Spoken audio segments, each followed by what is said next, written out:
Love one. Love two. As he spoke, Phil held his hand to his heart and raised one finger, then two. Then he bowed his head and whispered one last sentence. Sorry for bothering you. In my notebook, I finished sketching that pointy S symbol that we all drew in high school. I never actually write anything down, but it gives patients the comforting idea that I'm in the process of figuring it out. How often do you perform this ritual, Phil? I asked.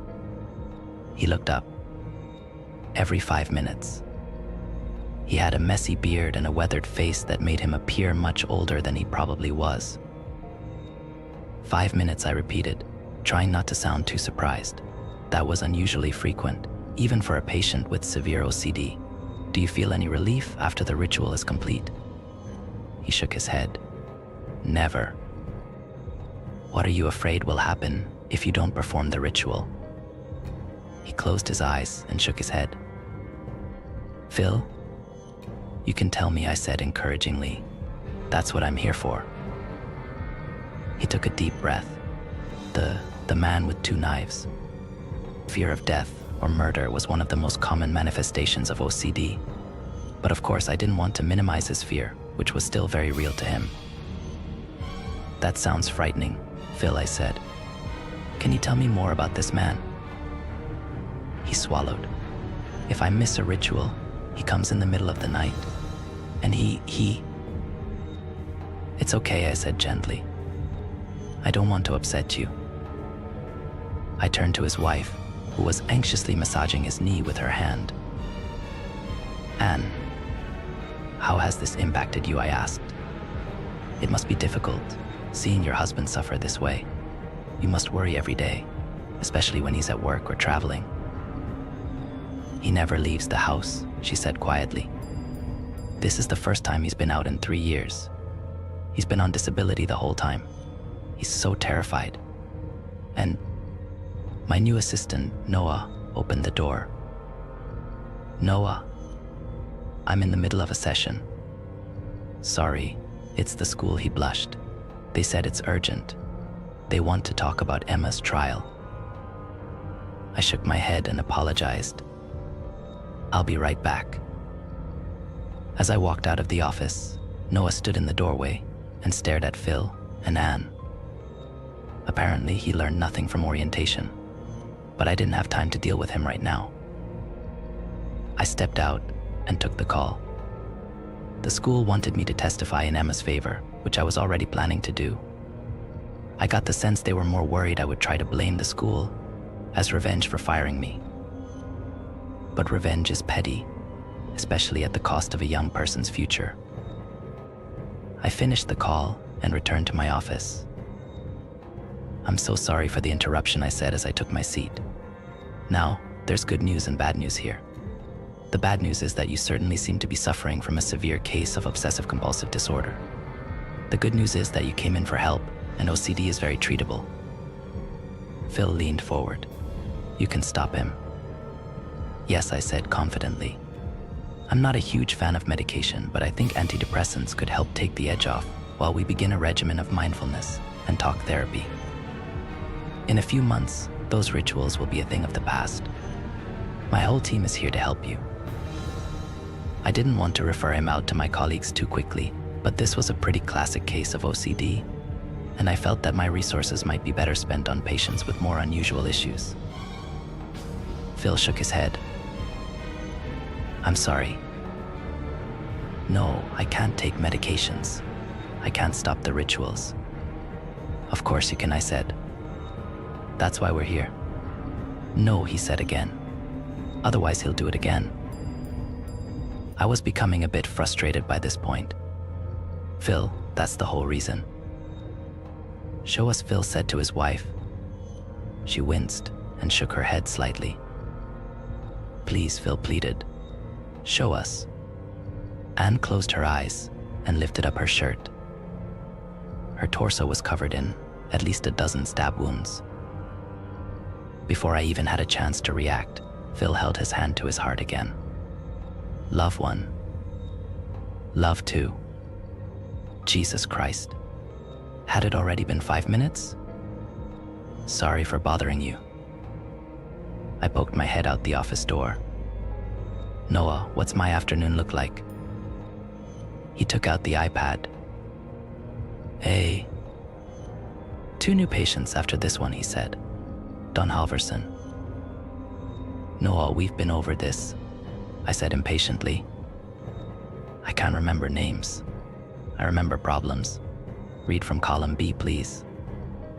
Oh, right, he said, scanning the screen.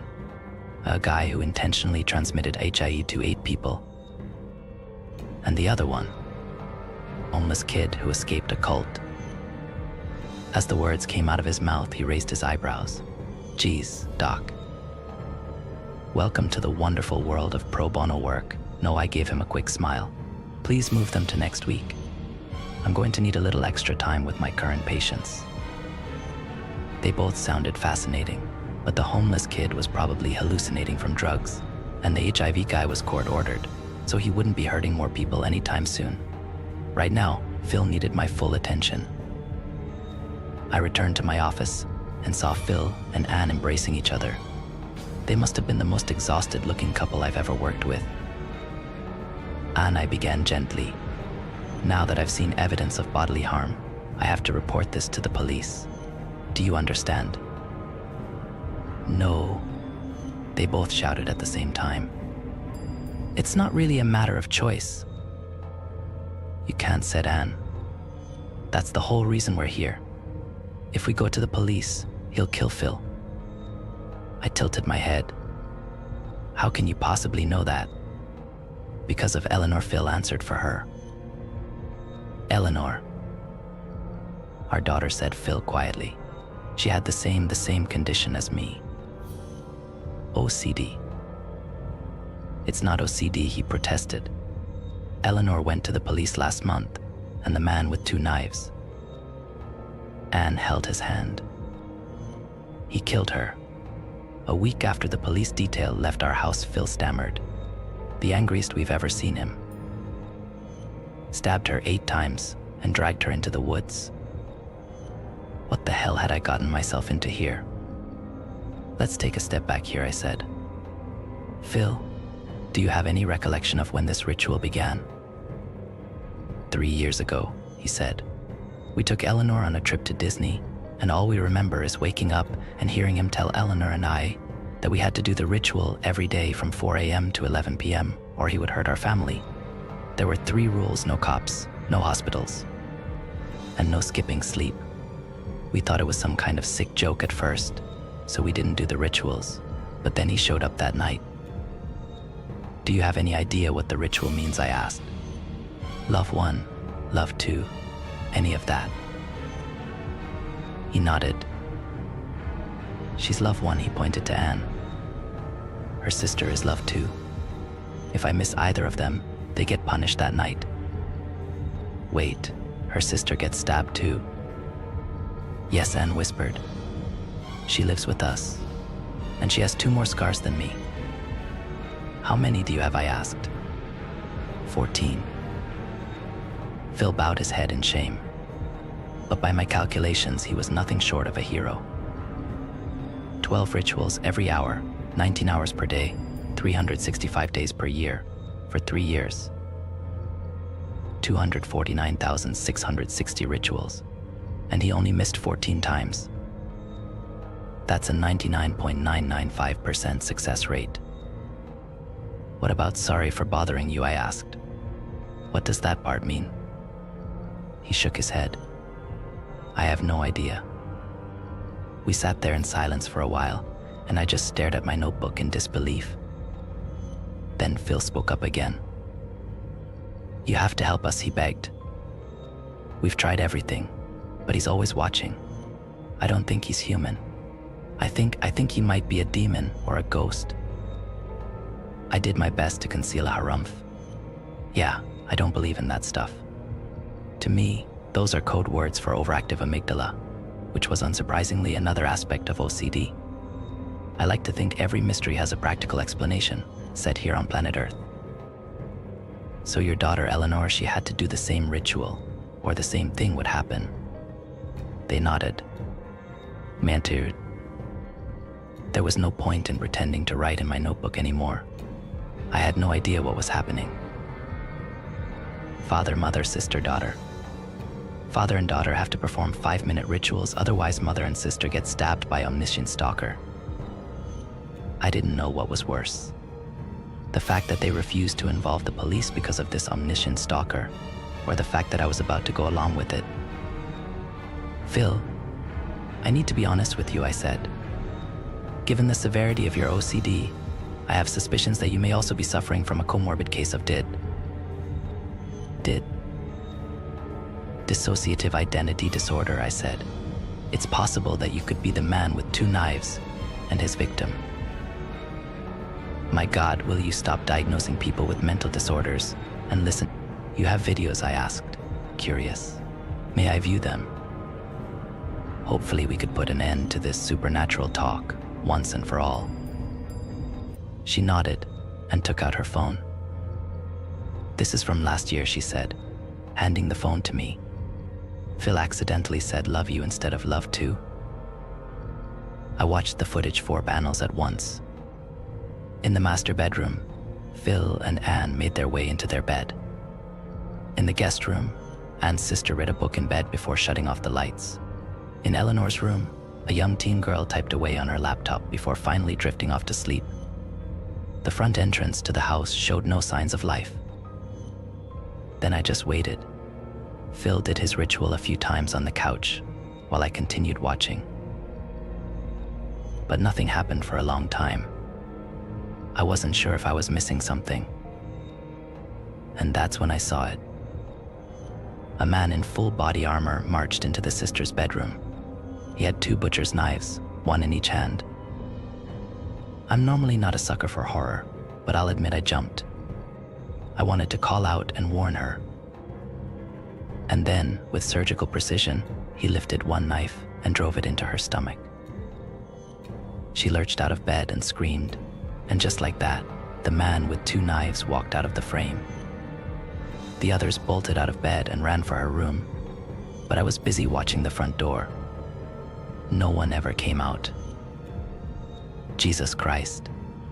That video changed everything. I've been wrong plenty of times, but I've never been this wrong. Could Phil even be diagnosed with OCD if his fears were completely rational? I handed the phone back to Anne and said, "This is terrifying. I'm so sorry for." Love 1. Love 2. Phil began his ritual again. Sorry for bothering you. For some reason, that last sentence really made me uncomfortable. Something about the way Phil whispered it, in that lower voice, it didn't even sound like him. He pressed a button on his Apple Watch and looked back up to us. Is that how you keep track of the 5-minute intervals? He nodded. It vibrates 30 seconds before, then loud alarm at 20 seconds, and at 10 seconds, it calls everyone. I shook my head. What kind of life was this? I'm so sorry for doubting you, I said. This must be hell for you and your family. We have the video of Eleanor too, said Anne through tears, the one where he took her away from us. I bit my lip and accepted the phone. For the next few minutes, I watched their family perform their nighttime routine again, and then later in the night, the man appeared again. This time, he walked into Eleanor's room and covered her mouth. She squirmed violently, but no one in the house could hear her. Then he began stabbing her repeatedly, almost as if he was punishing her. Eventually, her body went limp, and he dragged her body downstairs and out the front door.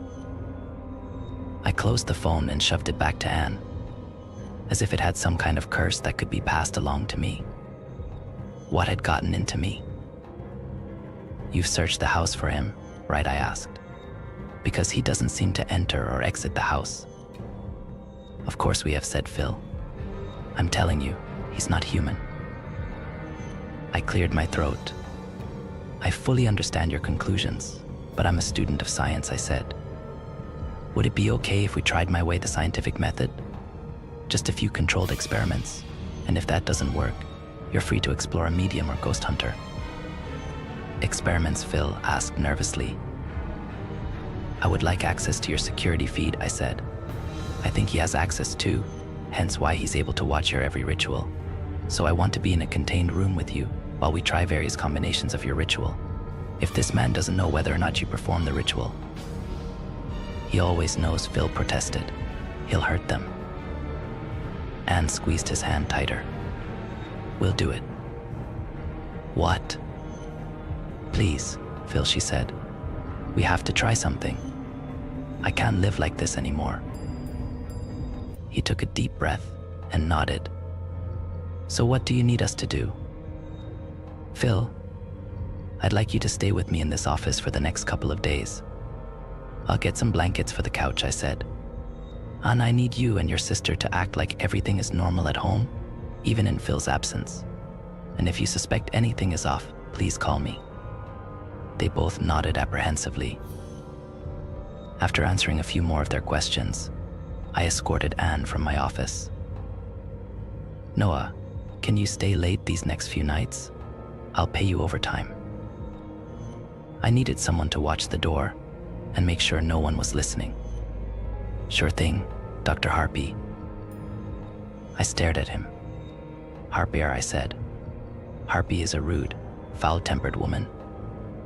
He went pink. Oh, right. Experiment 1 control group do the ritual. First, I had to set a baseline. What happened if Phil did the ritual successfully every 5 minutes in my office, with only me watching and no one else? So that's what we did for the rest of the afternoon and evening. I just sat across from Phil and watched him perform his ritual every 5 minutes. He did it with such a sense of duty and purpose. It was somehow both disturbing and inspiring to witness. Finally, we reached 11 p.m., and I turned to the security camera feed on my laptop. Anne and her sister made their way into bed, and for the rest of the night, nothing happened. A lucky guess for the man with 2 knives. Tomorrow we would make things more interesting. Experiment 2 experimental group, forget Love 1. Today, I need you to mess up Love 1. Phil looked at me miserably. Please. He won't hurt, Anne, I said encouragingly.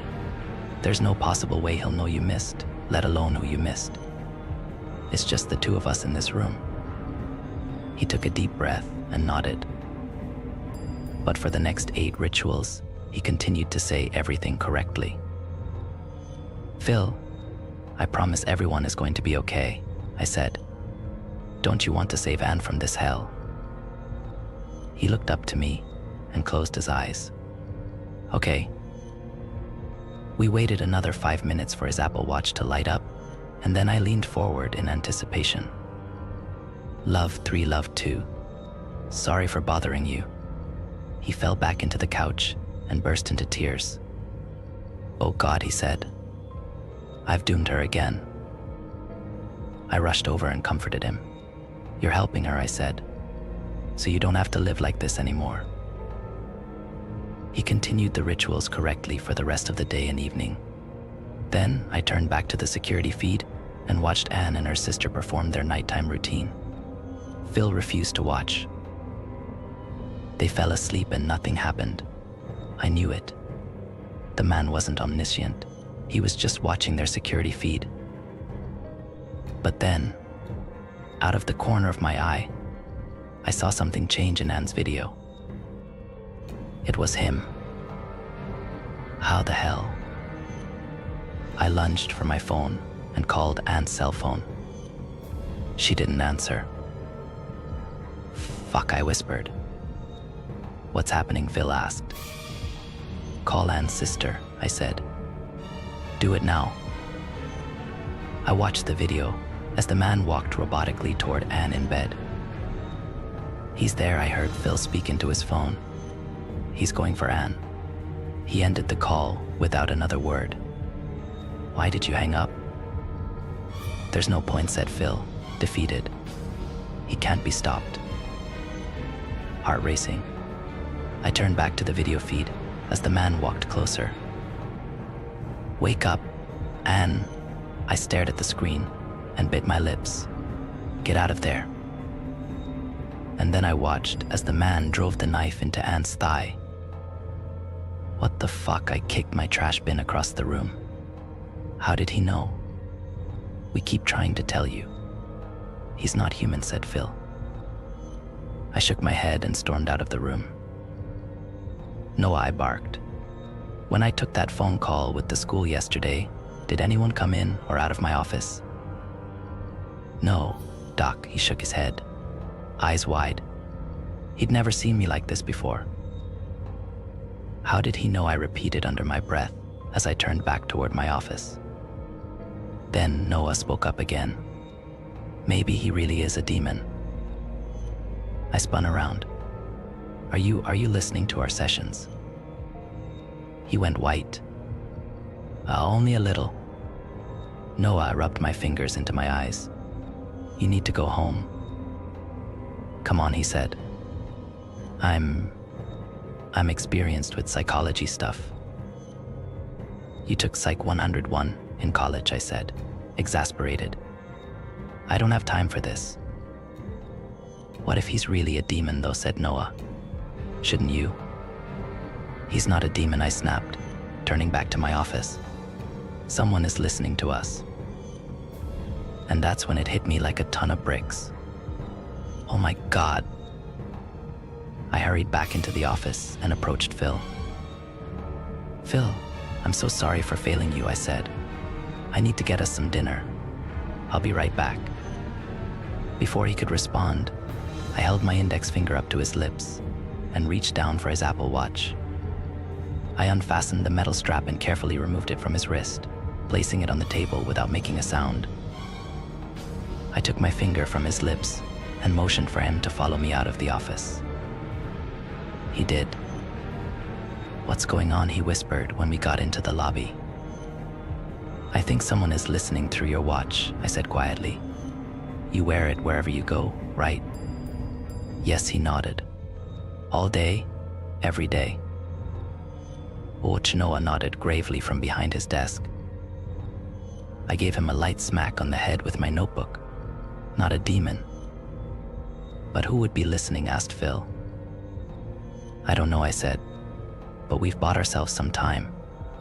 He thinks you're alone in my office, and you don't need to perform your ritual until morning, which gives us about 3 hours to figure out who's doing this to you. But how? Asked Phil. How can we figure it out? I've spent all this time playing detective. I've forgotten to do my actual job, I said. Phil, I need to know about your past. What do you mean? He asked. Before the ritual, I said. Who were you? What was your life like? Any enemies? Bitter exes? Bad business deals? Or loans from the mafia? Noah said seriously. I glared at him. I don't remember. Phil shook his head. I can't remember anything from before the Disney trip. We woke up in a daze. It felt like we'd been drugged. You don't remember anything about your life before that? He shook his head. I thought for a moment, and then said, have you ever been hypnotized? He raised his eyebrows, like where magicians make you do funny stuff. No, that's stage hypnosis, I said. In therapy, we use it to calm the patient and access a deeper state of mind. You still have full control of your mind and body. Some call it pseudoscience, but I've seen several patients uncover forgotten memories with it. I'll try anything. Great, I said. This isn't exactly an ideal environment, but we don't have the luxury of time, so we'll have to make do. Noah, can you dim the lights? He eagerly jumped out of his seat and turned down the lights. Then he sat back down at his desk. I looked at him and pointed to the building's front door. Out. Oh, come on, let me stay, he said. I won't cause any trouble. Noah. It's fine, Phil spoke up softly. I don't mind. Noah gave him a huge smile. I rolled my eyes and turned back to Phil. We sat down in the waiting room chairs, and I began the hypnotic induction. You don't do it with a swinging necklace, like in the movies. Normally I'd approach it with a gradual relaxation method, but we only had a few hours before Phil had to start his rituals again. so the rapid Elman method was probably our best bet. I want you to close your eyes, and then imagine your eyes are too tired to stay open, I said quietly. Like when you've had a long few days with no sleep, and your head finally hits a pillow.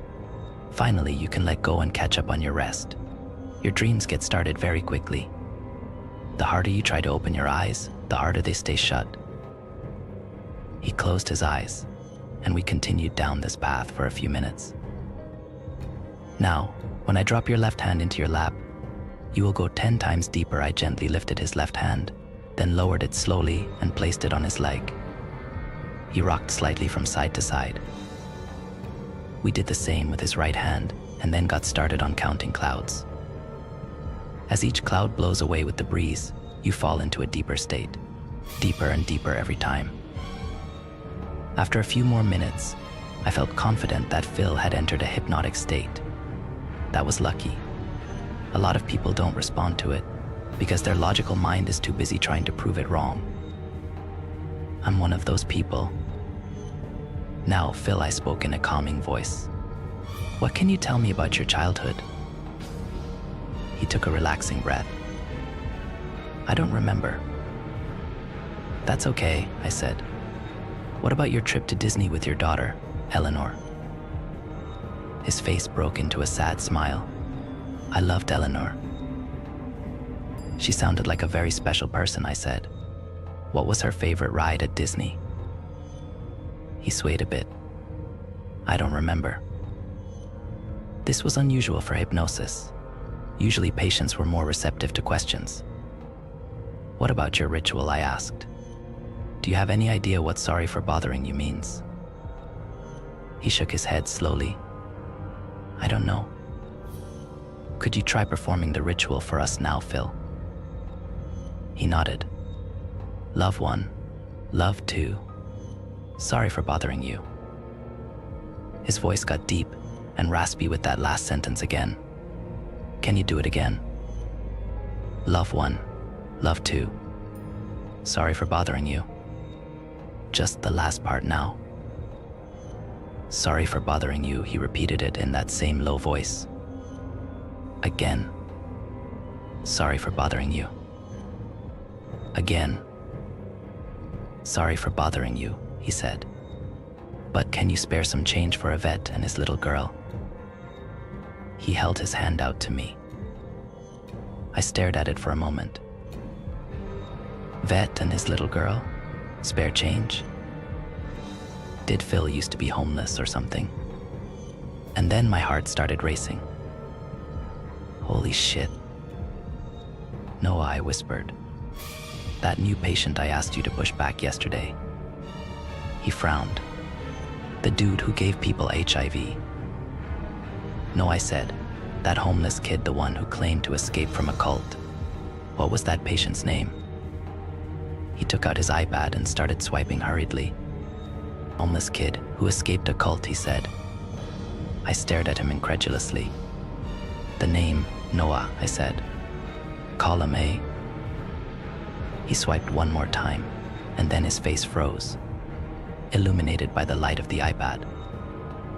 Whoa. For God's sake, what's the name?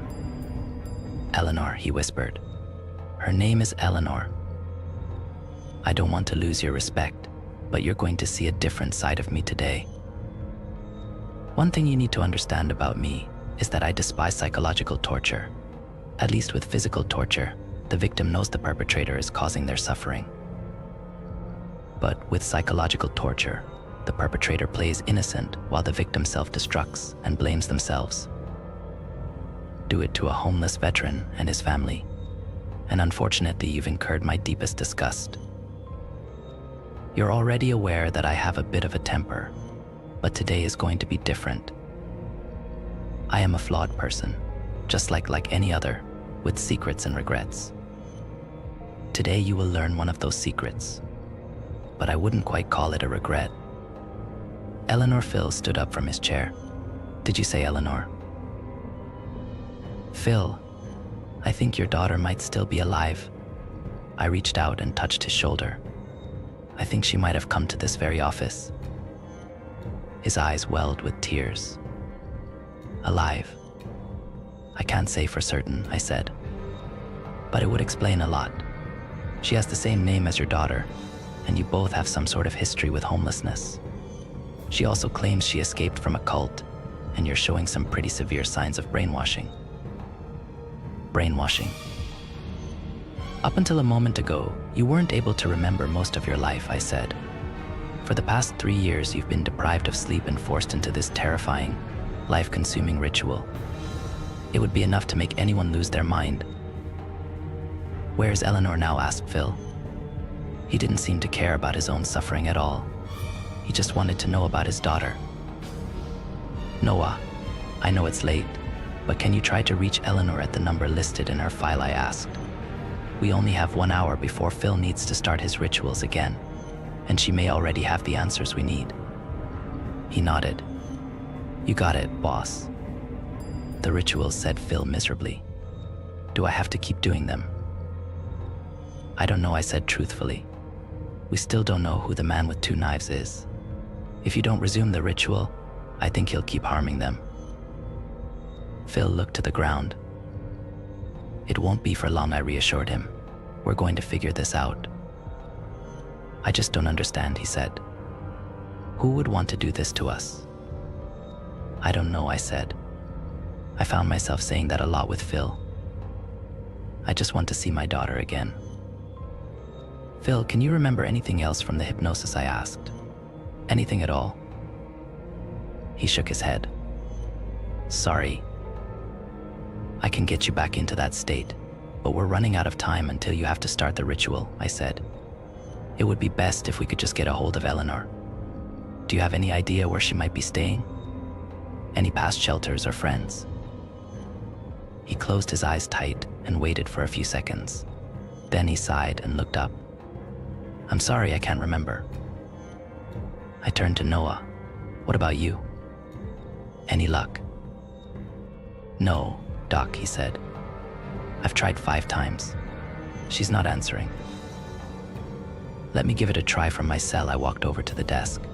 Maybe she'll recognize my number from her initial call. Don't worry about it, he said gently. I've got it, Doc.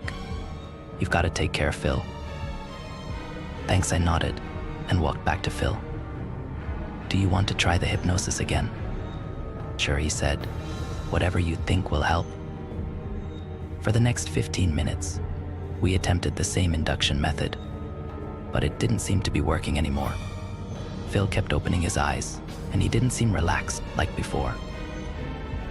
Is everything okay? I asked. You don't seem quite as receptive to my suggestions. I'm sorry, he said. I can't stop thinking about Eleanor. It has me so distracted. No, don't blame yourself. It was silly to think he could enter a hypnotic state after learning that his daughter was actually alive. We just wasted precious time, and now we only had 45 minutes until the ritual started again. Maybe we couldn't get Phil back into the hypnotic state, but there were other clues to this mystery. I sat down and reviewed the security footage over and over again. I watched him stab Anne until I couldn't stand to watch it anymore. Who was this guy? Fully body armor, gas mask. It was the stuff of nightmares. Out of ideas, I turned to Noah. Still nothing. He jolted up from his desk. What? Oh. No, sorry. Were you sleeping? I stormed over to the desk. Give me the phone. No, I got it. But I snatched the phone and Eleanor's file from his hands and dialed the number. Hello, a girl's voice answered after 2 rings. My heart jumped. Eleanor. Yes, she said. Who is this? It's the middle of the night. Eleanor, this is Dr. Harper, I said. You had an appointment with me 2 days ago. And you canceled it at the last second. Yes, I said. Because I was treating your father, Phil. There was a long pause on the other end. He's one of your patients. Yes, I said. And we need your help. I don't have time to explain. We need you in the office now. My dad is there with you. That's right, I said. Please, can you come? Yes, she said. It's a 10-minute cab ride. I'll leave now. Thank you so much, I said. And I'm sorry about all of the late-night calls. What do you mean? Well, we've been ringing you for the past hour. There was another pause. I don't have any missed calls from you. This was the first. I felt my stomach drop, but I tried to keep acting normal. Okay, see you soon. I hung up the phone, and without thinking, I lunged at Noah. Who are you? Whoa, what? What? I pushed him against the wall. Brand new assistant, listening in on my sessions, delaying us at every step with your bumbling incompetence. Who are you? What are you talking about, Doc?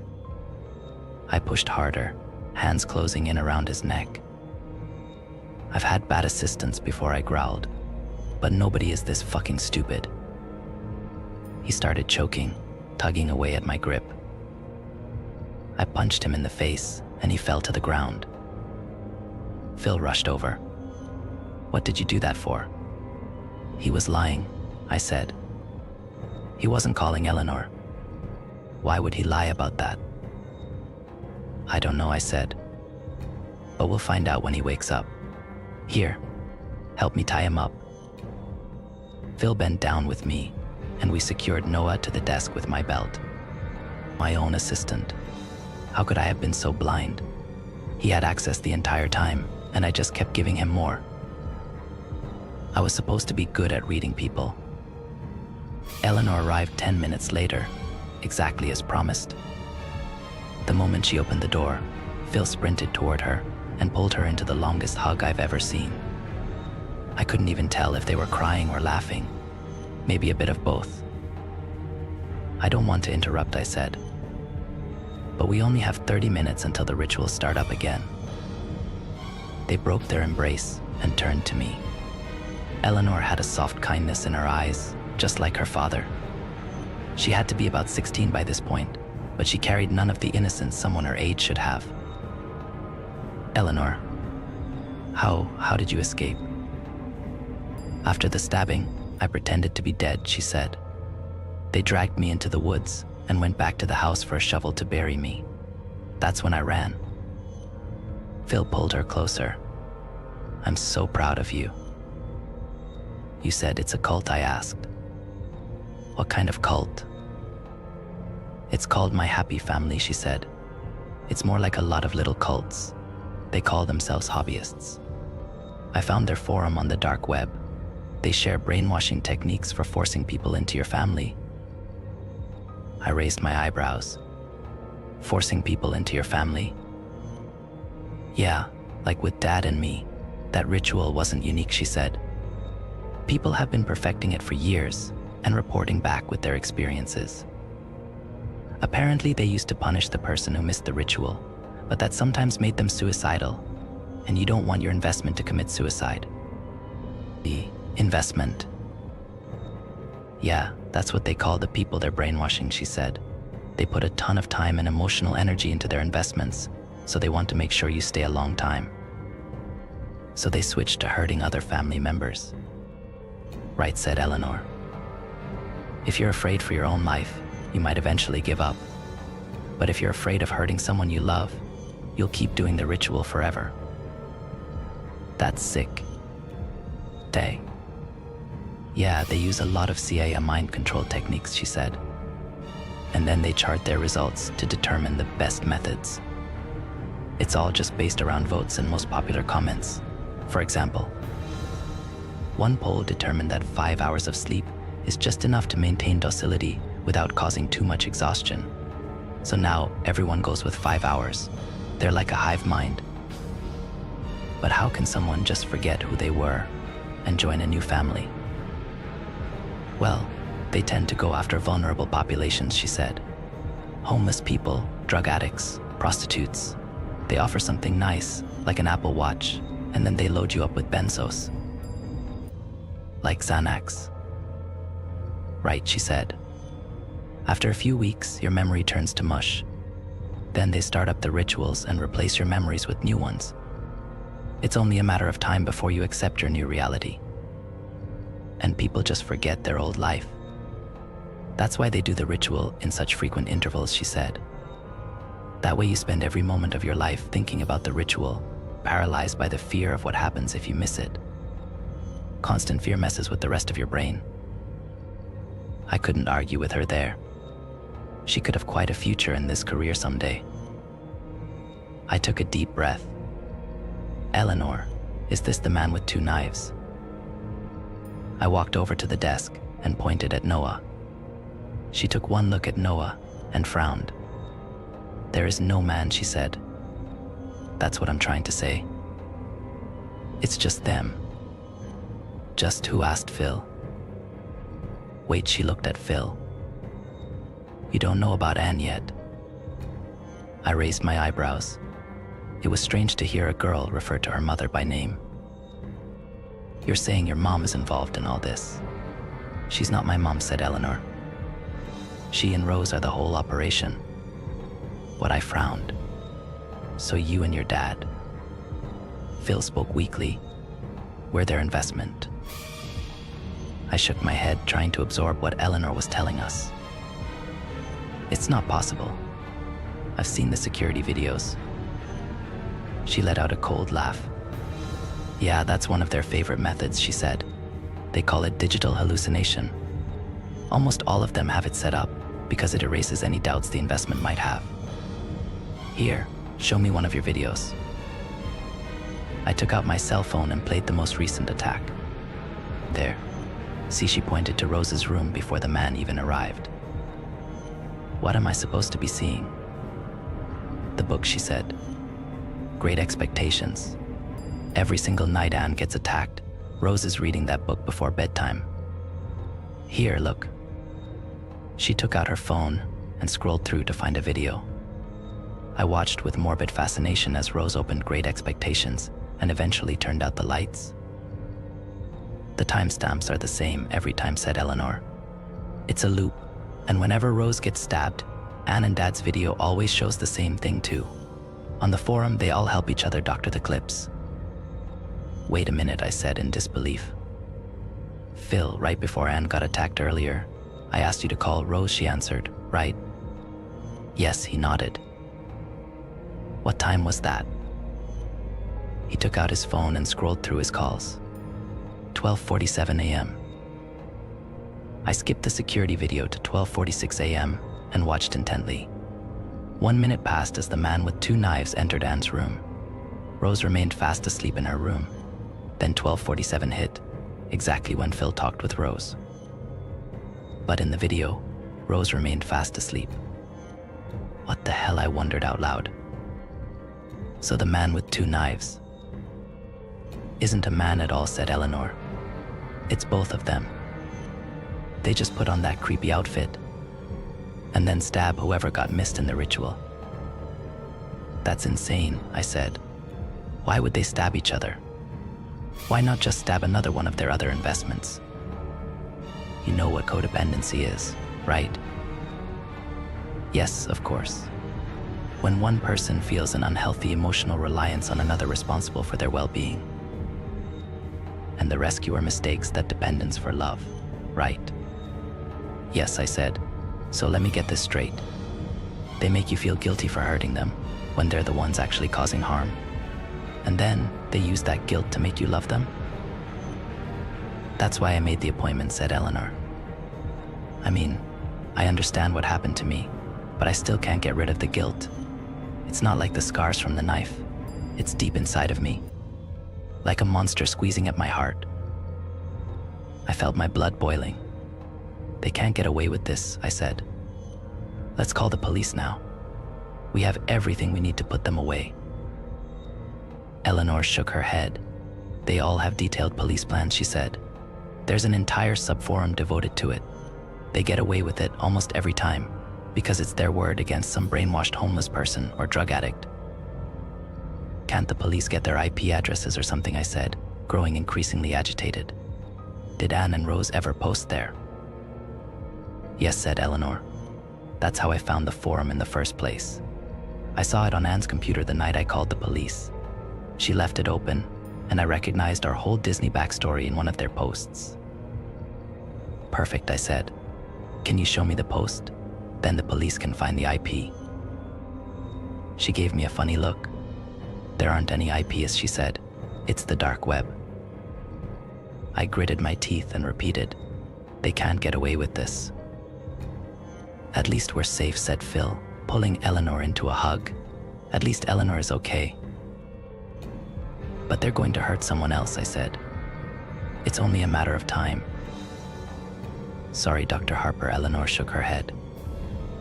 I don't think there's any way we can stop it. I thought for a moment and said, what if we use their own tricks against them?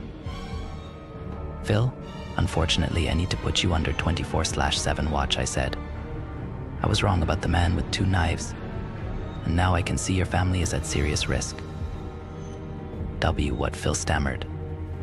You can't lock me up, my wife needs me. I just need to keep you for a little while, I said, until we can perform a few more experiments. No, said Phil, no more experiments. Please. There's something else at work here, I said. I think you were right about the demon theory, but I have to figure it out so your family can be at peace again. No, said Phil. We'll just go back to our rituals. Yes, the rituals start back up in a few minutes, I said.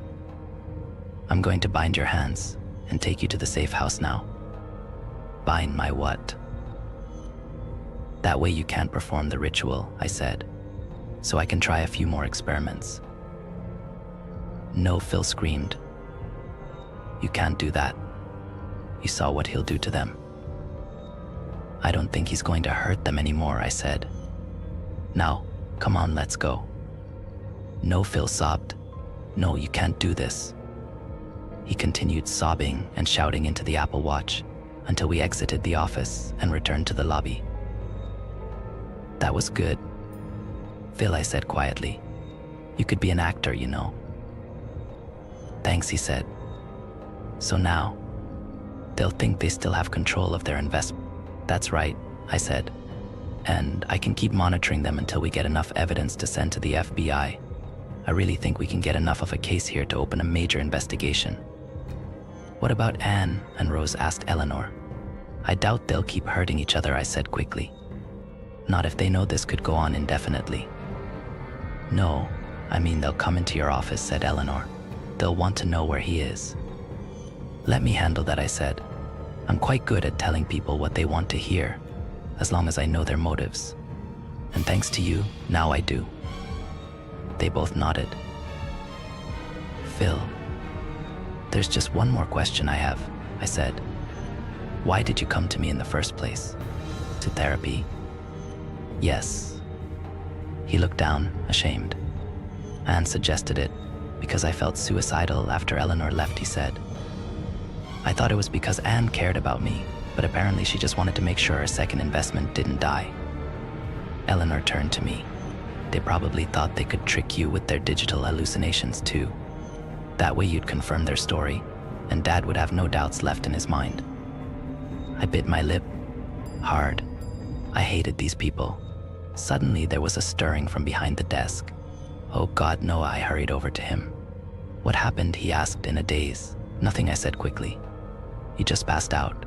He furrowed his brows and thought for a second. You hit me. I huffed. Yes, well, I said stiffly. Be that as it may, we've determined you are no longer a threat. He crossed his arms and glared at me. Sorry to interrupt, said Phil. But I think Eleanor and I are going to leave before it gets much later. The shelters tend to fill up fast. Oh no, I said. Please come stay with me for a while. The guest rooms are already made up, and you'll be so much safer there. I have quite an elaborate home security system. That's what happens when you work with stalkers and the darker personality disorders. I don't know, said Phil. I don't want to impose. You're not imposing, I said. I'd love to have you. You can sleep all day, and then I'll cook a big holiday dinner tonight. I make the best turnips you've ever had. Turnips? Eleanor raised her eyebrows. Like, trust me, I smiled. Phil and Eleanor looked at each other and did some sort of father-daughter communication with their eyes. Then Phil nodded. We'd love to. Thank you. Noah cleared his throat. His arms were still crossed. Oh, right, I said. Noah, I'm sorry for punching you. He continued glaring at me. And I'm sorry for calling you stupid. He didn't let up. I sighed and rolled my eyes. Noah, would you like to join us for dinner tonight? Finally, he broke into a huge grin. Awesome. Wait a minute, I said. Why didn't your calls go through to Eleanor? I don't know, he said. I dialed it in, just like you taught me at orientation, with 661 at the beginning. I sighed loudly and pressed my fingers into my eyes. 5. Ah, it's 55, not 66. I let out a deep breath. Jesus. So, Noah wasn't a cult member after all. Just a cartoonishly dumb assistant who took an inappropriate interest in my patients. Honestly, I think I would have preferred cult Noah. People always assume my house is cold and dark, but it's actually quite cozy, especially around Christmas. I love the lights, decorations, all of it. It's a nice contrast from my otherwise bleak days. We sat around the table as Joy to the World rang in the background. At our side, the tree twinkled with hundreds of gold ornaments and lights. Joy to the world, joy to the world. The Lord has come. I closed my eyes and smiled. Good food, good music, and good people. If there was any purpose to life, this had to be it. You know, said Noah through a full mouth. I had a feeling it was a cult. Compared to the way Noah ate, you'd never guess Phil and Eleanor were the ones living on the street. He was already on his third plate. And heaven and nature sing. You thought it was a demon, I snapped. Yeah, but that was my third guess, he said. Before that, it was mafia and cult. Whatever, I grumbled. Eleanor, please put your phone away at dinner, said Phil. I looked over and saw her tapping away. Wait, check this out, she said. They posted on the forum again. Joy to the world. The Savior reigns. I leaned forward, curious to hear more. Anne and Rose. Yes, she said. They posted about how Dad got involuntarily committed and how he's unable to perform his rituals. They asked if they should keep up the facade and continue hurting each other until he's released. Did anyone respond, asked Phil. A bunch of people, she said. They're crazy. The top comment says it's better to get stabbed a few times now than to start all over with a new investment, because new investments will mess up the ritual a few times anyways. Another says to keep at it, because the investment will probably ask to see the new wounds when he gets out. And then this guy wrote, sounds like he still loves you. I would keep going if possible. Save the footage to show him when he gets out. He'll feel so guilty that he'll never leave you again. That's nuts, Phil shook his head. Eleanor, please put away your phone. Dr. Harper put together this nice dinner for us. Let the angel voices ring. It's crazy, she said, biting into a forkful of steak. Everyone told them to keep at it. I seriously think they're just going to keep stabbing each other indefinitely. That's the idea, I muttered under my breath as I scooped some potatoes onto my plate. Yeah, I wrote those comments, and a few more. Like I said before, revenge is petty. But sometimes justice needs a little nudge in the right direction. He rules the world with truth and grace. Noah, could you please pass the turnips? Story 2. We found a missing school bus. There was only one kid left. This is creepy as hell. That was my first thought as I look around the school bus. It's all banged and scratched up with claw marks all around it. Windows shattered, and you can see a few hints of blood. I am a journalist that works for the local paper. When we caught word that the missing school field trip bus has been found, they immediately sent me to take a few pictures and cover the story. But looking at this bus, it looked like it has gone through hell and back. As the cops got done looking inside, they allowed me in. One of the cops officer redacted told me that everything found inside will be kept confidential. I was confused as to why, since I am a journalist. There's also that old saying, curiosity killed the cat. I walked into the bus, immediately starting to feel a strong feeling of dread and fear. There was a cop talking to a little boy of around 12-13. The boy looked scared out of his mind. "So you're telling me you don't have any idea on what happened to your classmates?" the officer asked him. No, I don't, sir. The only thing I kept hearing were the screams. The screams, oh man, I knew who the screams belonged to, except that thing, the officer said, confused. "Are you sure it wasn't just your bus driver doing it, since he's also missing?" The little boy shook his head no vividly. "No, it got him too. I know, because his scream was the worst." As I was taking pictures from inside the bus, goosebumps started going down me. Obviously something happened in here that made the kid traumatized. As I was taking a picture of a small blood splatter on the window, my eye caught something. A piece of notebook paper folded between the edges of the seats. Here's what it said, after I took it out of the seat. I ... I don't know what's going on. It took Mr. Charles first. We were all driving to the field trip to the zoo. Suddenly, a loud scream from Mr. Charles' seat up front made us all jump and yell.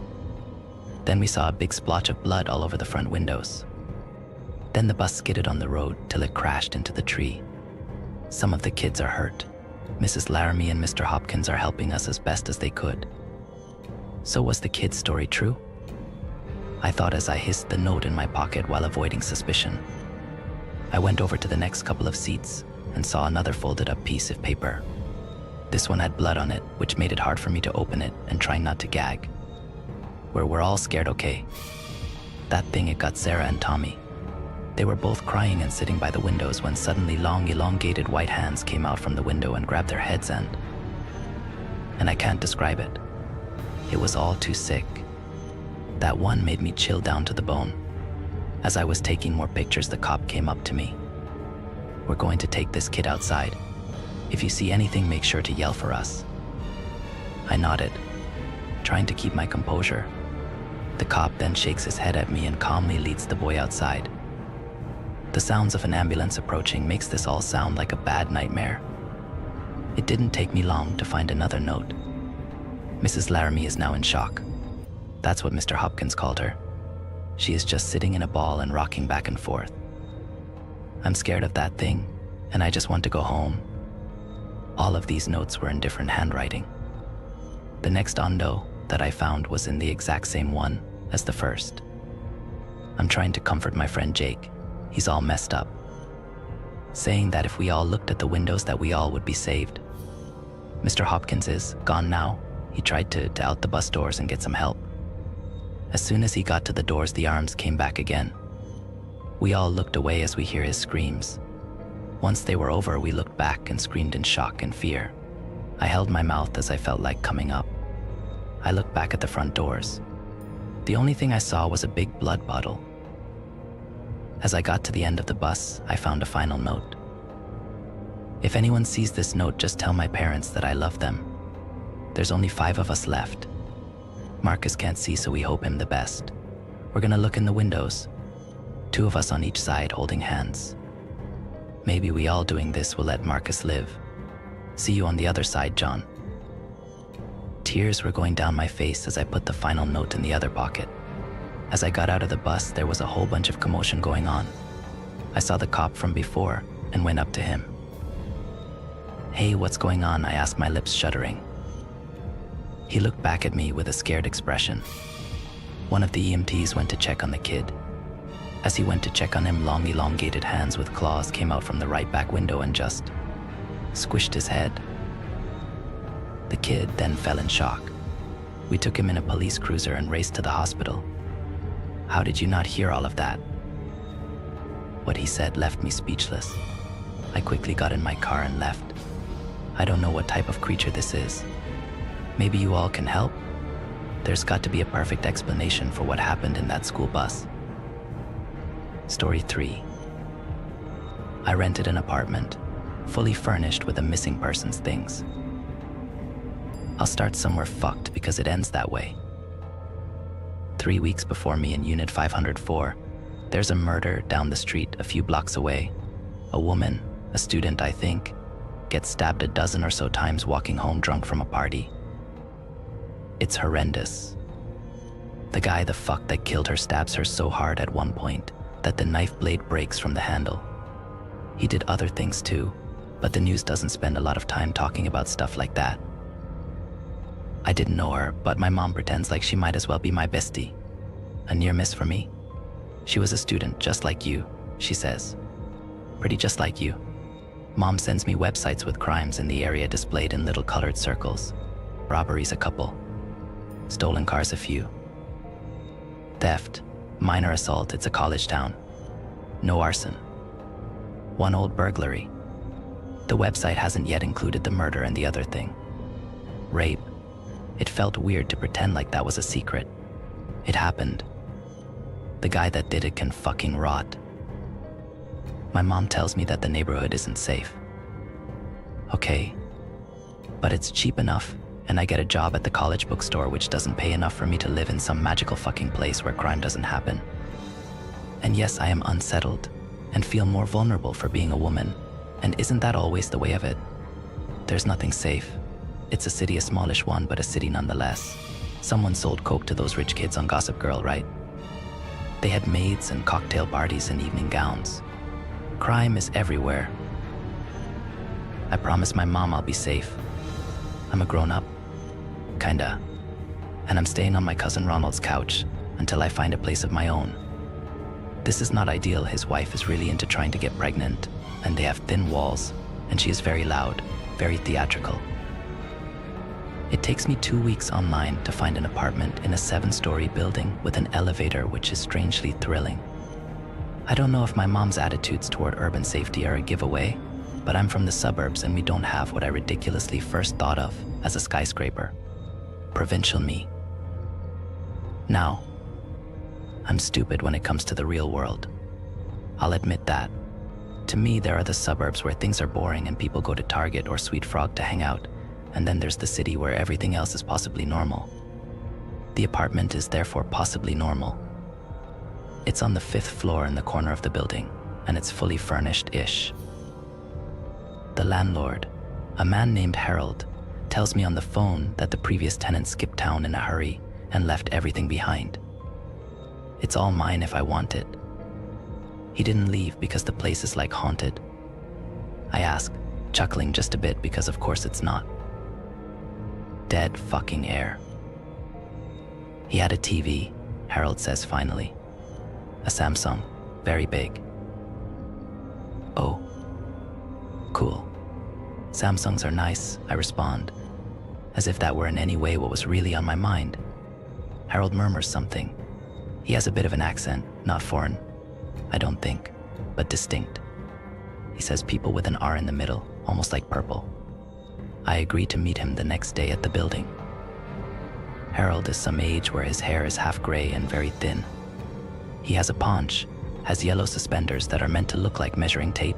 He has adult braces top and bottom that he tries to cover with his lips when he talks. He shuffles toward the elevator and I hope that he can't tell that I feel kinda sorry for him. I imagine him as a child as he hits the 5 button. He didn't see himself doing this, I bet, looking like this, getting old and staying awkward. He frowns droopily until we get to the door to Unit 504. Then he half smiles the way someone does for the family member of someone who died. Sorry about the mess, miss, he mumbles. Sorry instead of sorry. The place really isn't that messy. It's a guy's apartment, clearly. Bare windows, posters, practical. There's a fleece blanket half on the sofa, half on the floor. A few plates in the sink. The bathroom is tidy. In the living room, there's a shallow nook with a drop cloth and a roll of blue tape and a paint can on the floor. The color of the nook is whiter than the other walls. It looks like a newly capped tooth. Wet paint, Harold warns. Don't touch it yet. He gestures to his jeans, the smudges of white. No problem. Thanks for the heads up, Harry. I ask if he's planning on painting every wall. No. Why the nook then? He chews his lip, fiddles with his suspenders. He doesn't make eye contact as he tells me that there was graffiti on the wall from the previous tenant. Something weird. Harold and his sister tried to get up the candle wax and the other stuff. The smell should be gone by the time I move in if I want the place. Graffiti. Other stuff. My interest is morbidly piqued. I pry. But all I get out of Harold is that there was some kind of shrine. He doesn't elaborate other than to say that the tenant was a problem. He does offer to take $200 off the first month's rent, because I seem like a nice regular girl. So, I don't particularly believe in ghosts or demons or anything like that. I believe in fear. I believe in looking at clouds and seeing things because your brain wants everything to mean something. I believe in drunk pretty students getting brutalized by human garbage. I know that occasionally some beautiful Gothic mansion with a grim story sits empty, despite having a great price. Clearly, rational home buyers will allow themselves to believe in ghosts enough to pass up a deal. But I am a renter on a budget. $250. I counter. Curtains and rugs are outrageously expensive. He shuffles. Done. I move in 2 days later, and that first day, I try to keep busy. Like I said, ghosties, no, not a thing for me. But fear, especially the irrational kind, I've got that. I take down Mr. Graffiti's posters except for one that I actually kinda like. I empty food from the fridge. Mr. Graffiti has left a case of beer and half a bottle of whiskey. I find pot in the bedroom, condoms which I will not be using, lots and lots of clothes. It's strange. It almost seems like he left intending to return. The more I think about that and the shrine, the more little sounds and little feelings of unease begin to fill the silent moments. Scratches, creaks, footsteps. I look up the way a scared squirrel sometimes does more times than I'd care to admit. I play music, podcasts, I bag boy clothes. I go out for sushi with cousin Ronald and his wife. Ronald, who is much closer to my age than my mom's, says that he would have been thrilled to inherit booze from a stranger at 19.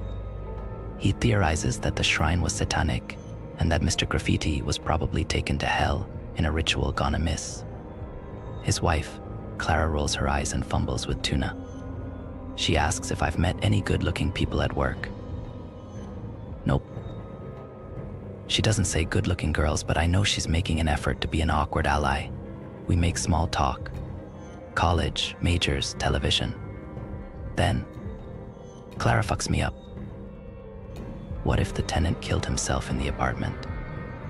And they don't want to say. What the fuck, Clara? I've listened to your porn star auditions. You've made me fruit salad. I thought we were friends. I say nothing, because cards on the table, it does make some sense, and I hate it. And then I go back to my suicide apartment and try not to think about it. I turn on the absurdly large TV. Mr. Graffiti's Netflix is still logged in. His name is Dean. Dean loves foreign movies, apparently. He likes sci-fi and cooking shows. Suddenly he feels real in a way that I could overlook when he was just posters and everything else. I drink one of Dean's beers, watch one of Dean's shows, hear a thump behind me, and a quiet sort of growl. The Nook. The apartment is on the corner of the building. The Nook is on an outside wall, 5 stories up. The next 2 weeks are eventful. On the news, they talk about the dead student. There are no suspects. There's a vigil at the bar she walked home from. My mom texts me and tells me I should go, which is a pass for me, but I tell her I'll think about it. I make a friend at the bookstore, a fellow queer suburban youth named Aaron. They call every scrawny, obviously frightened freshman an undercover zaddy. They make me laugh. Then I meet a good-looking person in the laundry room of my building. Her name is Elena. She has a CrossFit kind of body and chews her hoodie strings. She has gorgeous, thick, curly hair. I catch her listening to Dua Lipa and Elton John, folding her clothes, smirking about something. We chat. I somehow end up mentioning that my cousin-in-law is loud in bed. Elena asks me to do an impression. There's a vibe. It goes somewhere. By the time school starts, I'm feeling settled and happy. I like my classes all right. I get curtains and framed pictures, and the bar where Elena works lets me drink. Then shit at home gets a little more weird than usual. Up until now, it's been thumps and bumps, things I can ignore. It is a Tuesday night, and Elena is at my place, and we're fooling around in the bedroom. I'm doing something that makes it hard to hear, and Elena stops me all of a sudden. She looks drawn. "I heard a scream," she says. "It sounded like it came from inside your apartment. Not particularly possible. The door is locked. We're alone." The next part, well, there are times when you wish you weren't mostly naked. We go into the living room. No screamers, television off. Elena freezes. I see it a second later. In the wall of the nook, a nail, a trickle of blood. Now that alone would be scary enough, but the nail is poking from the wall, point side out. There is nothing but a 5-story drop on the outside of this wall. Where is that blood coming from? I don't know. How is this here? I don't know. But it wasn't here before Elena. I think I would have noticed a bloody nail coming out of the wall. We're looking at it the way I think every kid watches popcorn in the microwave at one point or another. Fascination, reticence. I practically jump into Elena as the nail moves, as it slowly slides back into the wall and out of sight. Nope, we get dressed faster than we got undressed and get the fuck out. I lock the door.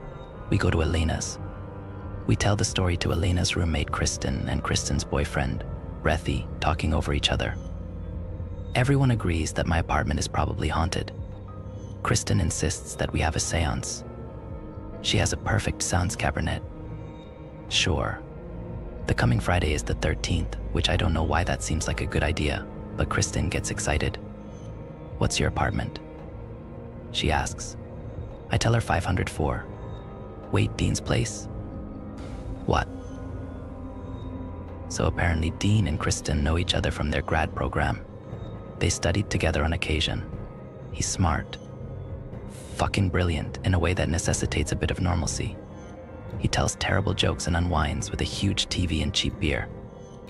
Elena makes drinks, and the boyfriend watches a show, and Kristen thinks out loud.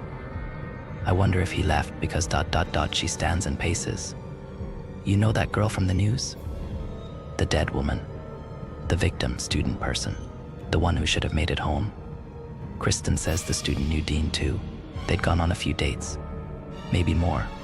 "Dean hasn't mentioned moving," she says. Weird. I tell my part about Dean's stuff. About the shrine and the graffiti. I threw away his clothes. The guy who was dating a murder victim. I feel shitty. Kristen looks fucking lost. Why hasn't he said anything about any of this? I ask her what she means. I texted him yesterday. We talked about Sylvie the student. I figured I'd see him in the laundry room or back at school. He said he was pretty messed up about Sylvie. She pulls out her phone, texts him. "What's up? How are you? Hey, watching a movie at my place. And you know. So. Kristen reads aloud. His place. My place. She doesn't know he's lying. I prod, orchestrate. She asks if she can call him or maybe come over. Another time. Heading to bed. There is no more. That night I stare up at the wall above Elena's bed. She cuddles against me and I'm so glad for how solid and how warm she feels sometimes. Because all I can think about is my wall. Dean's wall. The wall with some message that he left. Something that's right there beneath the surface and nowhere to be found. It's nearly 8 a.m. I feel crazy and Elena is silently cradling a coffee cup. She looks both groggy and alert, slump-backed and wide-eyed. We're in my living room, staring at an immaculate wall. No hole, no blood. You remember? Yep. It definitely happened. We saw it. 2 fucked tipsy, but chemically sober, rational adults, and I want no part of the fucked reality of it all. I dress for work. Elena walks with me. It's kind of protective and it's sweet, and she holds my hand like a girlfriend would. I find myself checking strangers' faces from my mom's. I know she's not there, but my reality seems surreal and I'm having a lot of mixed emotions. Elena kisses me outside of the bookstore, in public. And for a moment I weigh my ghost apartment against the good parts of a city where I'm not an object of scandal. And then I feel like saying I love her. The thought comes up like vomit. I don't say anything. Maybe she knows what I'm thinking. Maybe I'm just being dumb, childish. I smile and watch her walk back toward the apartment, her gait cheery. I manage about half an hour before I tell my co-worker Aaron about the nail and everything else. They know some of the details already, the noises, the nook, the abandonment of the apartment. It's Dean's connection to Sylvie, the dead student, that they find most intriguing. They wonder if the two fucked in my apartment. Then they wonder if Dean killed her. The thought has crossed near my mind. The murder was angry, personal. Dean disappeared in a hurry. It doesn't explain my landlord Harold and the shrine. Or the sounds. There are a lot of sounds, and I know suburban girl in the city in an apartment building, of course there are. But these are the weird ones, the ones that don't sound like Spotify or conversation or walking around. These only pop up in my living room. The screen was the most jarring, but there are taps, bumps, whispers. There are little muted animal sounds and bars of quiet melodies. It's never constant, but it's noticeable. My show or movie will lull and I'll hear it, like something trying to insert itself into my relaxation. Whatever it is, I think it knows I'm there. I turn, wondering if I'm being watched, feeling like I am. My little hairs spring up, my skull tingles. It's fucked. Elena makes it easier, but we're too new for me to take her for granted. Aaron thinks I'm hearing things. I can't blame them. The nail is something I fucking saw, and something I only half believe. Sometimes only the unease feels real, and I feel pitiful, and I feel fragile. Whatever. I pull old stickers off of books, put on new ones. A new color for a new semester. Aaron is terrible at working, and excellent at talking their way out of trouble. They read a book about Gaudi, then thumb through their phone. It's so tragic, they say. Sylvie had a killer Insta. They've been following the story. Not the official story from the news, but the gossip. Sylvie had a stalker. Sylvie had turned down a guy at the bar. She kissed him. She kissed a girl on a dare. She wasn't wearing panties. The killer took them as a trophy. It all sounds like bullshit. Aaron reads some of the replies to her photos. She might be more popular dead than she was alive. Real friends and tragedy junkies say how great she was, how pretty. I mention the seance and Aaron eagerly invites themselves. I finish my shift feeling numb. I don't know Sylvie or Dean. I don't care. I put on a dress and Aaron and I go dancing too early for anyone to be having fun but us. Over the bass line, Aaron yells that maybe the landlord would tell me more now that I'm not a stranger. Maybe. I stumble giggling into Elena's apartment, and whatever her day has been, she's out cold. I try to rouse her, and she grumbles and I masturbate beside her, and she doesn't ever wake. It's raining on Friday morning when I talk to Harold. The sky is gray, dim. I can't shake the feeling of clamminess that follows me as I clean for the seance. Harold arrives exactly when we planned to meet, knocking assertively. That energy's gone when I open the door. I invite him in, offer him water, which is something my mother would do. He declines. Then there's a moment where I'm organizing my thoughts, and he says nothing. He stares somewhere in the vicinity of my face, not my eyes. My chin, maybe. He leans to one side, his shoulder slack, his knee bent, but he doesn't shift or wobble. I wonder if he would stand like this, silently waiting for me to speak, forever. He doesn't know why he's here, in my home. I told him something vague, and he stands, patiently, lonely, not asking why. I mentioned Dean. Why would he just leave?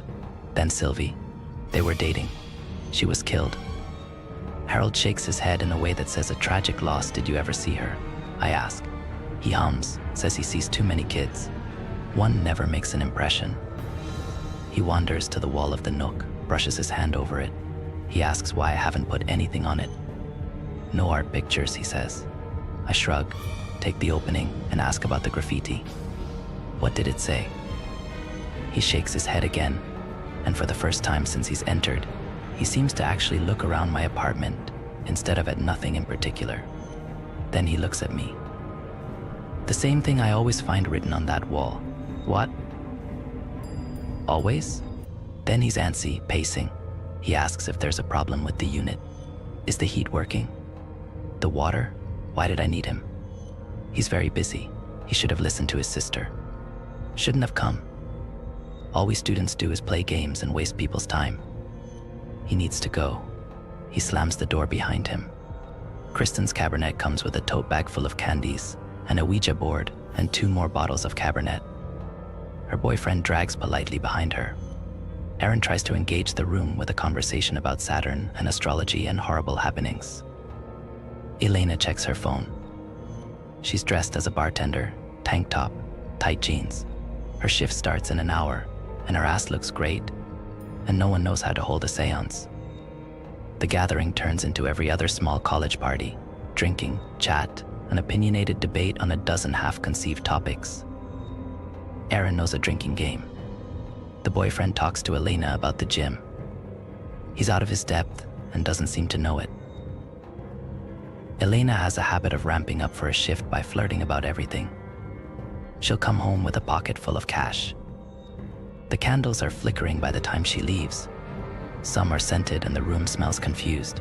It's dark, and I realize that something about the theater of summoning spirits has made my unease feel almost corny. We're just playing a game of hauntings. I put my fingers on the planchette beside Kristen's. She asks if a spirit is present. Orn. I feel my fingers being pulled. Aaron downs their cup of wine. Nothing is definitive until Aaron gives it a go. Kristen shakes out her wrists and exhales the way a mom flattens a duvet, retidying her world. Why are you here? Door. Hell. Kristen makes a tiny whine and Aaron is smirking slightly and the wall thumps. Everyone lurches. I jump. A sort of moan follows. Another thump, a kind of cooing whisper. Tap, tap, tap. Kristen shrieks. That came from the front door, she whispers. The hallway.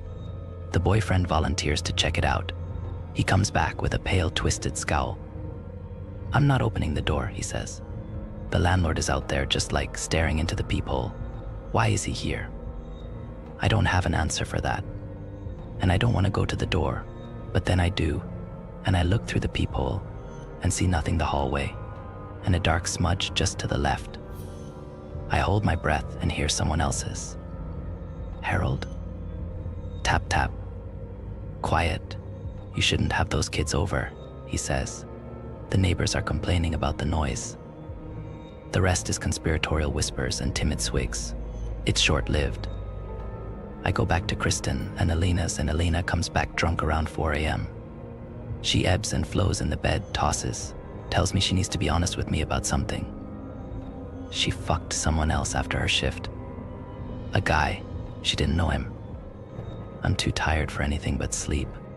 If our relationship is wounded that night, if I aim, then it's a festering open wound. It comes with flies. It comes with the reek of lavender and death and me avoiding my living room whenever I can. My mom doesn't understand. My friend is a silly infatuation, an idiot boy who didn't know what he had. Maybe she's right, but fuck. It doesn't feel that way. The flies are actual flies. They bounce around the windows, buzzing, freckling the walls. Aaron calls it an omen, talks about the devil. I'm sick of feeling haunted. By the Nook and Dean's demons. By my kitchen and my bed that still remember Elena for me. I want her. To yell at her, and forgive her, and hate her, and be with her. But she stops texting when I can't bring myself to say a thing back. Then I am in the elevator on some slow day, slumping and moping after work and class, tired. An old woman gets on at the second floor. She's thin, sharp-featured, somebody's grandmother probably. At the 5th floor, the door opens and the woman says, "You caused my Harold plenty of problems, you know. He's a sensitive boy. Always has been." I'm not particularly in the mood for whatever the hell this is. But I stand against the elevator doors and let the woman talk. Harold is her younger brother, her son almost. Their father left them for a flouncy little slut. Bastard. Their mother drank. Now the siblings manage the building together. Harold the handyman, Lorelei keeping the books. She introduces herself in that same accent of Harold's. Lorelei in unit 604. It's the unit above mine. Lorelei sighs. Tells me that maybe Harold can handle problems. Maybe he deserves that. He mentioned the boy Dean to her. Mentioned that I was curious about everything. She has photos of the graffiti, the shrine, videos from the lobby of Dean and the dead girl. She invites me up. "Do you like tea?" she asks. Her grandmother, God rest her soul, always thought that there was no bad day a cup of tea and a drop of honey couldn't fix. I want to say no, to fall into my bed and sleep. But the way Lorelei smiles a smile that I might muster with some effort, it makes me wonder if she doesn't feel as lonely as me. Her odd brother, her bruised childhood. I agree, and then I am entering an apartment like mine, full of someone else's things like mine once was. She leads me to a dining table past piles of junk and haphazard furniture. Tall armoires and chunky fraying armchairs. Her nook is somewhere hidden behind it all, and I'm happy to slouch and pretend I don't know it's there. I stare at a painting of a man and his dog in the rain, at an odd small quilt on the wall with mad patches of lace and stripes and color. Lorelei starts a kettle in the kitchen, like my kitchen where Elena taught me to make a sazerac and a Negroni. I settle. Then, my mind rebels, spitefully. I yell to Lorelei, "Harold isn't here, is he?" "No, dear." "Is English breakfast all right?" "Thank God." Yeah, thank you." Then I'm on my phone, looking at photos, opening a text. I type, "Hey." She responds immediately, shuffling dots for a minute, then, "I might be a shitty person. You're not. Men, or maybe just a little. I miss you." "Yeah, same. What are you up to?" "Don't judge ... having tea with Harold, the landlord's sister." I put down my phone as Lorelei trots in and sets down my cup. I thank her, sip, gulp, feel warmed. She says she won't be a minute with the photos. Elena has texted, "LOL. Golden Girls is a vibe." Okay, so don't think I'm a stalker, but I was looking at the building the other day. You were home. Your lights were on. I was thinking about you, and then I noticed something. She sent a photo. Do you see it? I look at the picture, slightly grainy. It's evening. The building siding is white stucco, 7 stories, almost Mediterranean looking. There are dozens of windows. I find mine quickly, corner unit, 5 rows up. The corner, my bedroom, curtains green against the light. My bathroom, a small window. My living room has one window with another green curtain. I see it. And between it and the bathroom, another window, dark, where the nook should be. I stand, feeling stress or dread or something unbalancing. I meander around the maze of furniture, around a lacquered dressing screen, to the space in 604 where the nook should be. There's a window, a bundle of chains rolled beneath it, blue plastic pieces, an emergency ladder. I stumble backward into a banquet. China rattles. My limbs feel heavy. Then I don't know. I'm touching my phone, sloppy fingers. The screen is spinning. The room, my vision. Then black. Everything black, footsteps. The subtle scent of lavender perfume. A voice in my ear, you know? My handsome Harold always said you smelled like cunt. You easy girls go after anything, don't you? Well, there is nothing in the middle. No dream. No Oz. I awake in a hospital bed, wearing a gown, seeing Kristen's face. She tells me not to get up. I'm too woozy anyway. My mouth is dry. The story she knows came from Elena. An hour after my last text gibberish, she went to check on me at my place. She had a key. I gave her one once. She finds a woman, tying me up with rope. On my living room floor. Elena goes feral on the woman. Breaks 2 of her ribs and that bone around the eye. She calls the police afterward. Then Elena's making a statement and showing the texts and shouting about the nook. No one is listening until she takes an end table and heaves it at the wall. The police almost shoot her. And then they see the flies crawling from the hole she made in the drywall, and they smell the lavender and smell something worse beneath it. The officer told the rest the space behind my wall, the body, doused with perfume, tied with rope, gagged. Dean. He'd been missing for 5 months. The police had been looking for him because of Sylvie, but he hadn't been dead that long. The police tore down the wall and found a rough-cut hidden corridor beside it. And in back of Dean was another body and a wall, and another body and a wall like files in a filing cabinet. Then a window just below Unit 604. None of them had enough room to turn their heads. They pissed and shit between the walls. They waited, extending a hand into that corridor to tap their haunting pleas.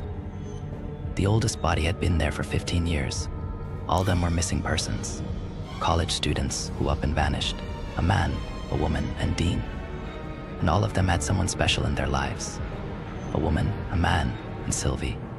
Only Sylvie was ever found. I feel sick as Kristen wrinkles her nose. For nearly 5 months, Dean had been alive, in my wall, bumping and tapping. Someone kept him there, feeding him, giving him water, hurting him. He was quiet, and then, when he wasn't, when he was screaming, I ran away. I asked Kristen about Lorelei and Harold. She says Lorelei is in custody. And Harold? What? They're still looking for him. They think he'll be a match for the DNA they found in Sylvie. They think he and his sister worked together. My skin crawls thinking about all of it. And then I think about what might have happened. I was receding from my life alone. People would have concocted justifications for my disappearance. She seemed sad, out of sorts. Recent breakup. And another new student would have rented an apartment on the 5th floor with a slightly shallower nook. But Elena protected me. Where is she? I ask. I want to ask her so much and say nothing at all. Kristen parts her lips, as if to speak, then closes them again. Her chin trembles. Elena wanted to be here when I woke. She walked to the hospital the day before. It's been a while since then. Now, there are days I can almost trick myself into believing she's somewhere good, somewhere safe, or just somewhere someone will find her. Story 4.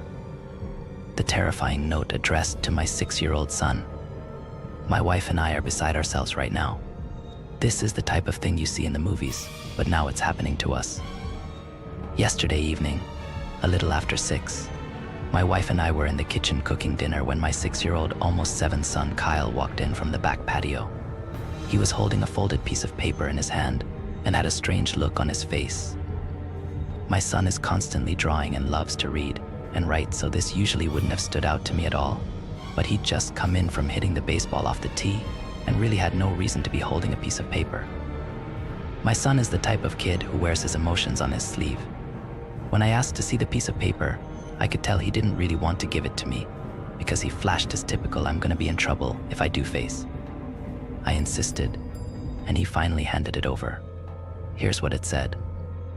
Dear Kyle, I know this note may sound scary. Your daddy will think it is. But grown-ups don't know how friendships can grow when kids are just left to be kids. And what a kid you've become, Kyle. You're growing as fast as a weed. Last night off the tee, you stroked it for 3, and your team took a 2-run lead. Yes, I've been watching a while now. It's true. I think we would make perfect friends. You're a kid through and through, and I am one too.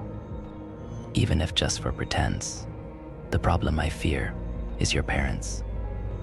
I doubt they would let us hang out. One is just rude, the other a prude. Church-going, pure, holy, devout. I've got an idea. Can you tell my hands shaking for me and you getting together? Tomorrow at 3. You can come and see me at the address attached to this letter. But please, pretty please, don't tell your dad. Your mom? And he won't understand. Just come by yourself. I'll be dressed as an elf. And we can even hold hands. Would you like that? You will. You really will, Kyle. We will have so much fun. So I'll see you at 3, by the sycamore tree, where our 2 kindred souls become one. There was an address scribbled at the bottom of the page. 3 orange circle. I knew immediately it wasn't a prank. Carrie, my wife, is the youth group leader at our church. And Kyle did just have a t-ball game last night. Orange Circle is only one street over from our street, and I'm pretty sure lot 3 is the corner lot on the cul-de-sac, which has an empty house with a large sycamore tree in the backyard. Was this sicko really watching Kyle's game? What would have happened? I hadn't seen him with the letter. I shouted for my wife to come read it. When she did, she flipped out and ran for the phone to call the police. I flipped the note over, and on the back was some more text. I couldn't read it at first, but quickly realized it was written backwards. I'm guessing so Kyle couldn't have read it. To read it, I had to hold it up in front of a mirror. And now, just in case, if your dad's reading this, it's time to tell him a story. If your mom flaps her hole, or your dad tells a soul, I'm afraid things might get rather gory. On the 10th of July, 1995, a woman named Susie went missing. Susie, you see, unlike you and me, wasn't careful about who she'd been kissing. I kept her a while, but old things get so boring, and in time I had gotten my fill. I threw her away, and to my great dismay, the hunger I felt plagued me still. I tried to bury it deep down inside, where nothing down there can escape. But lately, it seems, I see Kyle in my dreams, and that hunger can no longer hide. Now that you know what I'm capable of, more than both of you can comprehend, if one word is spoken, then children get broken. And Susie will have a new friend. The police arrived in a half hour, and we showed them the note. They told us to stay inside and lock the doors for the remainder of the night. The man had obviously been in our fenced-in backyard, which made me sick to my stomach and had me cursing myself for not installing the security camera I'd gotten for Christmas. Nothing happened last night, thank God. This morning, I got a call from the detective assigned to our case. He'd reviewed the list of missing persons cases from 1995, and something had turned up. Suzanne Carrington went missing July 10th, 1995, just as the note said. The last person to see her alive was a friend who saw her at the 24-hour gym they attended together. Susie had said she'd met someone new and wanted to get a quick workout in before getting ready for their second date. Susie was never seen again, and the man was never identified. And maybe the worst part was Suzanne's address, 3 Orange Circle. I'm supposed to meet with the detective later this evening. What should we do? The detective just called back. They're sending an unmarked patrol car with 2 plainclothes officers to 3 Orange Circle at 3 p.m. today. Kyle's teachers have been notified, and he's safe at school and won't be going to recess today. I'll update tomorrow with any news. I'm so sick to my stomach right now, I don't even know how to type this or where to start. Okay. After we got the second note yesterday, shit hit the fan. Carrie immediately called Kyle's school and told the principal about both notes and how the second one threatened Kyle's friends. The principal immediately sent out an email to the school listserv with the details, letting parents know the school was probably the safest place to be, but they were welcome to pick up their kids if they wanted to. All of the classes are pretty small, so each teacher was also instructed to call their students' parents personally. We got the email about 15 minutes later, but decided to leave Kyle at school, at least for now. Our security system was installed yesterday, but the school still feels safer at this point. It also gives Kyle some kind of normalcy. I talked to him yesterday about what was happening, and he seems to grasp how serious it is. The first thing he said was, "I'm sorry," and started crying, like this was somehow his fault. I know just how you feel, buddy. Kyle feels guilty for giving us the note, and we feel guilty for somehow setting off this psychopath. I guess that's what this sicko wanted, though. Well, he succeeded. Pretty fucked up. I called my boss and was given yesterday and today off work. I tested out the security system and made sure all the windows and doors were secure. I also called as many neighbors as possible to let them know what was going on. It's weird having to tell your across the street neighbor, who's nearing 90, there may be a serial killer pedophile on the loose, and to keep her doors and windows locked. She couldn't hear me very well, but I hope she got the picture. Same deal with the woman a couple doors down who has 2 kids in middle school herself. I saw her as she was walking her dog, and she freaked out right there on the spot and pulled out her cell phone and just started dialing her husband frantically. Then I get the call from Detective Carr. They'd gotten the search warrant and executed it on 3 Orange Circle. Remember, this house is 1 street over, less than a quarter mile from our house. If I had stood on my roof, I could have possibly watched them go in. I let out a large sigh of relief when he said no one was living there. It was good to know this person wasn't hunkered down in our neighborhood, watching us. The detective said he did find some evidence, although he refused to tell me what it was. He said it could compromise the case. This leads me to believe that SKP used the house for something. Maybe he took his victims there. There was a basement too, with a thin concrete floor which looked newer than it should, he said. He believes that if Suzanne Carrington is dead, she might be buried in the basement. They're gonna dig it up, starting tomorrow or the next day. Oh, also Detective Carr found Suzanne's missing persons file. There's not much there, but the detective that worked her case still lives here. He's retired, but he's willing to talk. Detective Carr wants to find out if there's anything he saw or heard back in '95 that could help something he may not have included in the file because he didn't think it was important. Right now, it's the only lead they have. I think they're supposed to talk today. Okay, I've been putting this last part off, but I have to tell everything. My hands are shaking as I type this. I woke up this morning and went to get the paper immediately, hoping there'd be an article warning everyone about this psychopath. At least then I could rest a little easier knowing most people in town would be prepared. Instead, I read this: police on the hunt for child's kidnapper. Oh God, everything suddenly became real. I think somewhere deep down I hoped SKP was just a deranged individual who wouldn't really act out his threats. But when I read the headline, that all came crashing down. I skimmed through until I found the boy's name. He wasn't a close friend of Kyle's, but I knew who he was. He's on Kyle's T-ball team. I know his parents. His parents pulled him out of school yesterday after the email went out. Jesus, how terrible they must feel. I hurt so badly for them right now, and I don't even want to talk about Carrie. She's beside herself. Even though it's not our son that was taken, this is our worst nightmare. No one deserves this. Of course, there was another note sent to the paper this time, so the entire town could read it. Since then, I've heard the police chief is furious at them for printing what basically amounts to a piece of evidence. The editor of our paper would never miss a chance like this, but it may cost him his job. They'd redacted the names, but I knew they were ours, and so would everyone else. In a small town like this, everyone knows this and that. Greetings.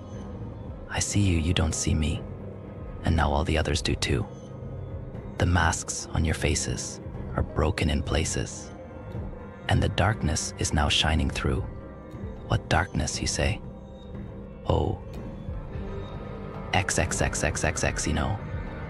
The past is a fickle old hag.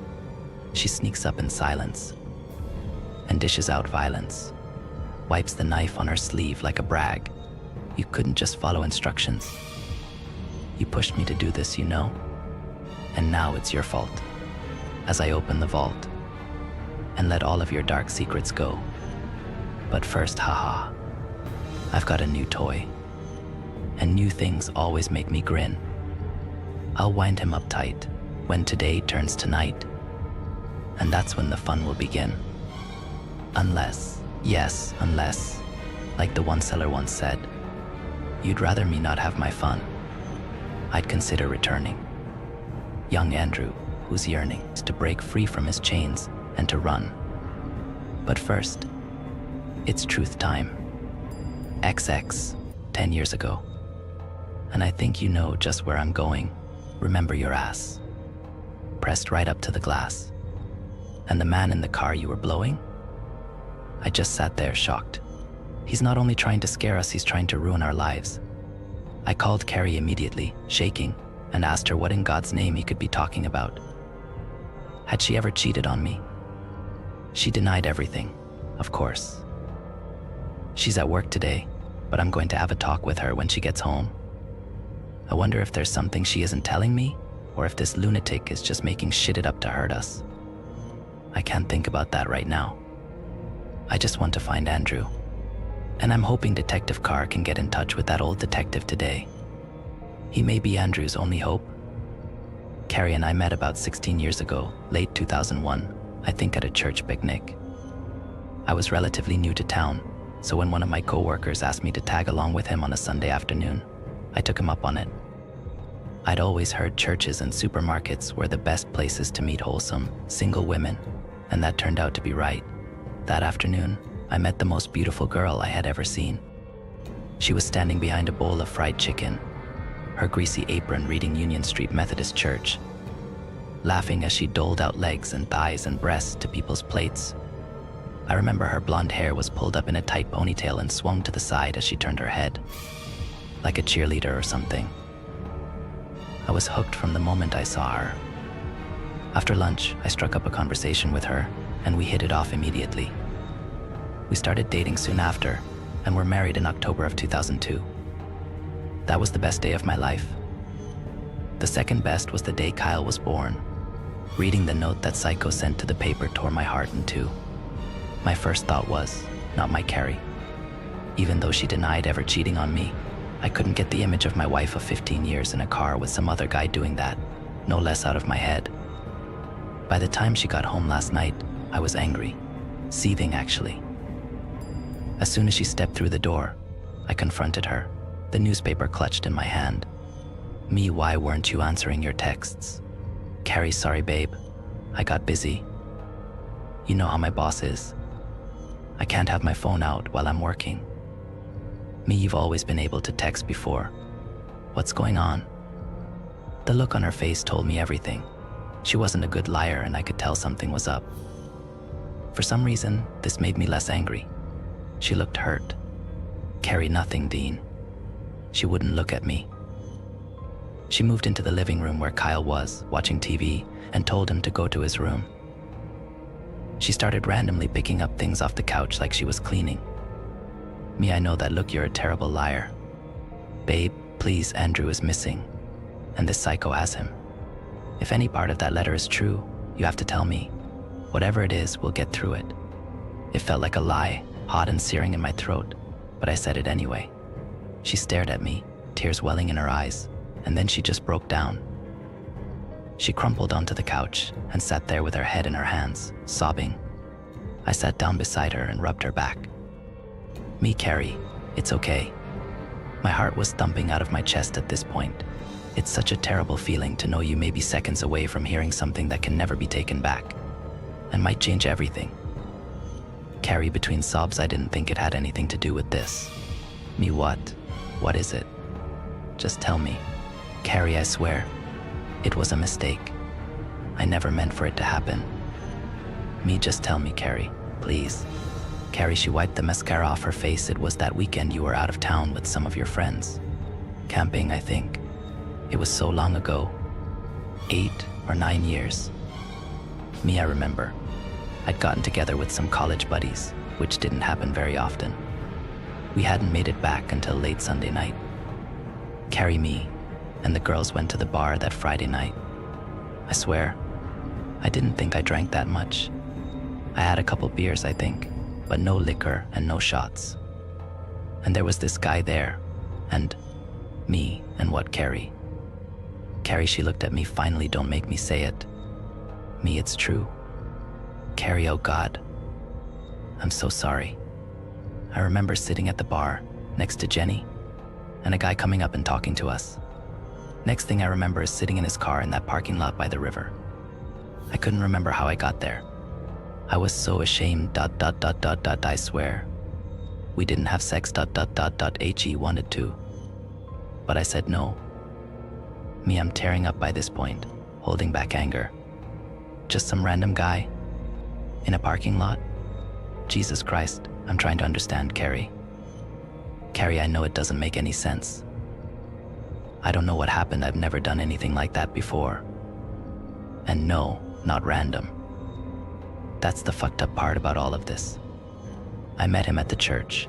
Me at church? Our church. Carrie, that Friday was a service day. We were going to Gentle Hills, the nursing home on Silver, to visit the residents. The youth group does this thing called clowning, where they dress up as clowns and paint their faces and bring balloons to the nursing home residents who can't get out. They absolutely love it. I brought the idea to the adult Sunday school class, and they wanted to do it too. When we met at the church, that guy was there. I'd never noticed him at church, but I assumed he was just someone's friend. Dean? I was speechless by this point, tears rolling down my face, devastated. But I didn't have to tell her that. She knew. Carrie, I'm so sorry. Did he tell you his name?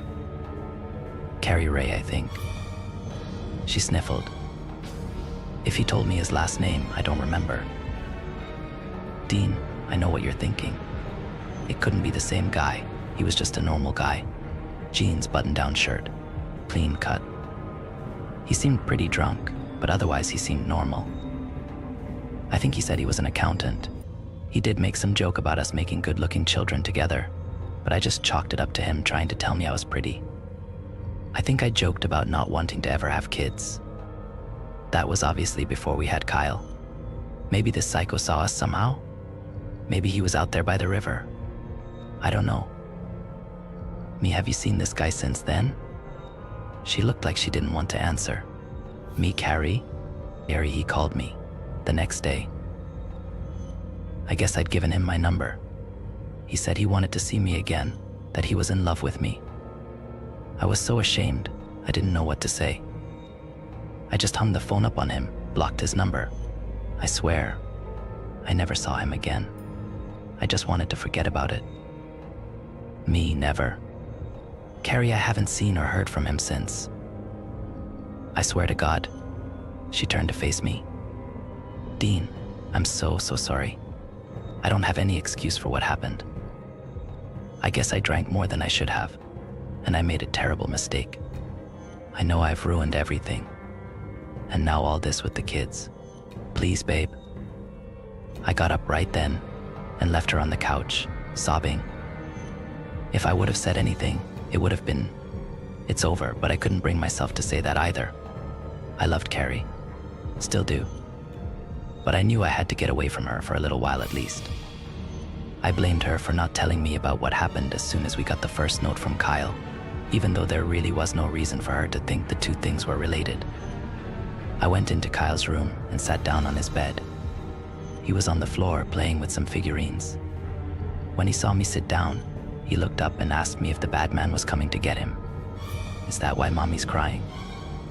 I got down on the floor and hugged him close. I hadn't told him about Andrew yet. Wasn't sure if I ever would. No, I won't let that happen, buddy. Not ever, understand? I'm your dad, and my job is to protect you. And that's what I'm gonna do, I promise. I think I hope he believed me. I didn't talk to Carrie for the rest of the night. Avoiding her felt awful, especially with what she was dealing with, but I didn't know what else to do. I couldn't stand the thought of talking to her. Late that night, probably around 10, Detective Carr called. I got off the couch and walked onto the back porch as he talked. Carrie was asleep in the bedroom, and I didn't want to wake her. He'd gone out to the retired detective's house and talked to him about the Carrington case. The detective remembered it well. He said people don't go missing in our small town very often, apparently, and this case was particularly troubling to him. A young girl from a good family suddenly disappears without a trace, and he couldn't bring her home. It still haunted him. He confirmed the information Carr found on the missing persons report. Suzanne was last seen at a 24-hour gym. The friend who'd seen her, Emily, he recalled, said Suzanne was excited about seeing a guy she'd met the night before. She wanted to work on her arms so they'd look good in a sleeveless top. Weird things like that, I remember for some reason. She was a good girl for being 21 years old. She never frequented the bars around town and never got in any trouble. Her main social outlet was her church, he said. My heart skipped a beat when he said it. What church? Union Street, Detective Carr answered. Why Union Street? Our church. I knew I had to tell Carr about what Carrie did. Telling him made it even more real, somehow, and the wound was ripped open again as I recounted every detail. Even though Carrie didn't think the guy she cheated with was the same guy who'd taken Andrew, Detective Carr did. And Union Street was the connection. Carrie had met Ray at Union Street, and maybe Suzanne had too. If that was correct, they may be the same person. He wondered at first why Carrie didn't recognize Suzanne's name from church, but I told him Carrie hadn't moved to town until sometime in '99. Detective Carr agreed Suzanne's case would have been long out of the public eye by then. He got off the phone hastily, saying he had some leads to track down. I knew he wouldn't be sleeping anytime soon. After I hung up the phone, I sat on the back porch and looked into the blackness of the backyard, where Kyle stood as a stranger crept through the gate and left the terrifying note that started all of this. Why the note to Kyle? Why now, after almost 10 years? I knew one thing. Whoever this creep was, he liked to dress up as a fucking clown, and he used the church as his hunting ground. I climbed back on the couch, but didn't sleep well. I knew there'd be a crew at 3 Orange Circle in the morning, ripping up a newly poured concrete floor, and I kept picturing the shallow grave they'd surely find beneath, with the bones of Susie Carrington inside. I hoped Andrew wouldn't suffer the same fate. This morning, there was no article in the paper as I'd hoped. There wouldn't have been time for Detective Carr to get the information to them. However, I was listening to the radio at breakfast, and during the morning show they interviewed Detective Carr. He instructed people to stay indoors after dark and make sure all doors and windows were safely secured. Then, he gave a description of the subject they were looking for. Early to mid-40s Carrie's and my age, probably college educated. Clean cut, regular job, possibly an accountant at one time. It's possible he projects the image of a put-together adult, but alone feels more like a child. He may moonlight at children's parties doing balloon animals or face painting, or could possibly be a mall Santa or Easter bunny. He also may attend children's t-ball games, so be on the lookout for anyone who fits that description who isn't a relative of one of the children playing, maybe named Ray. He's smart, he continued, and cunning. He wants the attention he's getting. It's what fuels him, which also means it's possible he's mentally ill. He's killed once, and he may again. Do not confront this individual if you see him. Call the police. On the way back from Kyle's school, I drove by 3 Orange Circle. There were 2 police cruisers and a construction truck out front. They'd put some crime scene tape up, and I could see someone holding 2 buckets coming from around the back of the house. He reached the front yard and dumped what appeared to be broken chunks of concrete into a green dumpster bag. I guess that was the only way to get them out of the basement. Then, he turned back toward the back of the house. I could almost hear the jackhammer doing its brutal work down there in the dark. There's a certain terror in knowing your life is on a totally different path than the one you intended, and there isn't a damn thing you can do to stop it. 4 days ago, I could have looked out over the next 2 to 3, even 5 years, and said I pretty much know how things are gonna go. Well, not anymore. Even though every day is a living nightmare, it's not knowing what tomorrow may bring that scares me so much. Carrie and I started speaking to each other yesterday afternoon sometime. Just short conversations here and there, but it's a start. My heart still feels broken, but my worry for her well-being is starting to trump my own feelings. She's barely eating, for one. And if it's possible to lose significant weight in the span of a couple days, she has. She was already thin enough to begin with. When she looks at me, I can almost read her thoughts through those puffy eyes. I wish I could take it all back. But I can't. There's something else I've been considering. It's entirely possible that Carrie was drugged. Cheating on me with a stranger in his car doesn't seem like the Carrie I know. It just feels wrong. If the person who left those fucked up notes took Andrew, and the person who took Carrie down to the river are the same person, the idea that she was roofied is that much more plausible. And I can't help thinking Carrie saved her own life when she blocked Ray's number from her phone. She may not have survived a second meeting. Still, that stupid, smirking voice is always there, whispering in the background. You're so gullible, Dean. She cheated. And if what she says is true, why did she hide it from you? Why, indeed? Shame, obviously. Or maybe she just didn't want to get caught. It's hard to ignore that voice, but I'm trying. Detective Carr dropped by to interview Carrie around 4 yesterday. He thought she'd be more open about her experience with Ray if she didn't have to talk about it in front of me. So I sat outside on the porch while they talked, that jealous little voice badgering me the entire time. When they were done, Carrie left the house to run an errand and Carr and I talked in the living room. Of course, the police department had gotten dozens of calls after the radio show, which had sent our little town into a tailspin. I guess giving a name and a persona to this psychopath, whether correct or not, had really touched a nerve. People were reporting every single little suspicious thing they saw, which left a lot of work for Carr and his team. Every person that wore a hoodie, acted strangely, or was in an area they wouldn't normally have been in was reported. The mall canceled its Easter Bunny pictures, which were supposed to take place each day of the week leading up to Easter. I'd gotten a text from Kyle's coach explaining Kyle's T-ball season was canceled too. Temporarily, at least. No one wanted to be responsible for another child being taken. Leads needed to be followed, no matter how small, Carr said, but he knew he'd be lucky if any of them amounted to anything. Before he left, I asked Carr about what was going on at 3 Orange Circle. Had they found anything? He said the construction crew had finished breaking up the concrete floor and hauling it out just after lunch. He was waiting on the forensics guys. He laughed when he said it.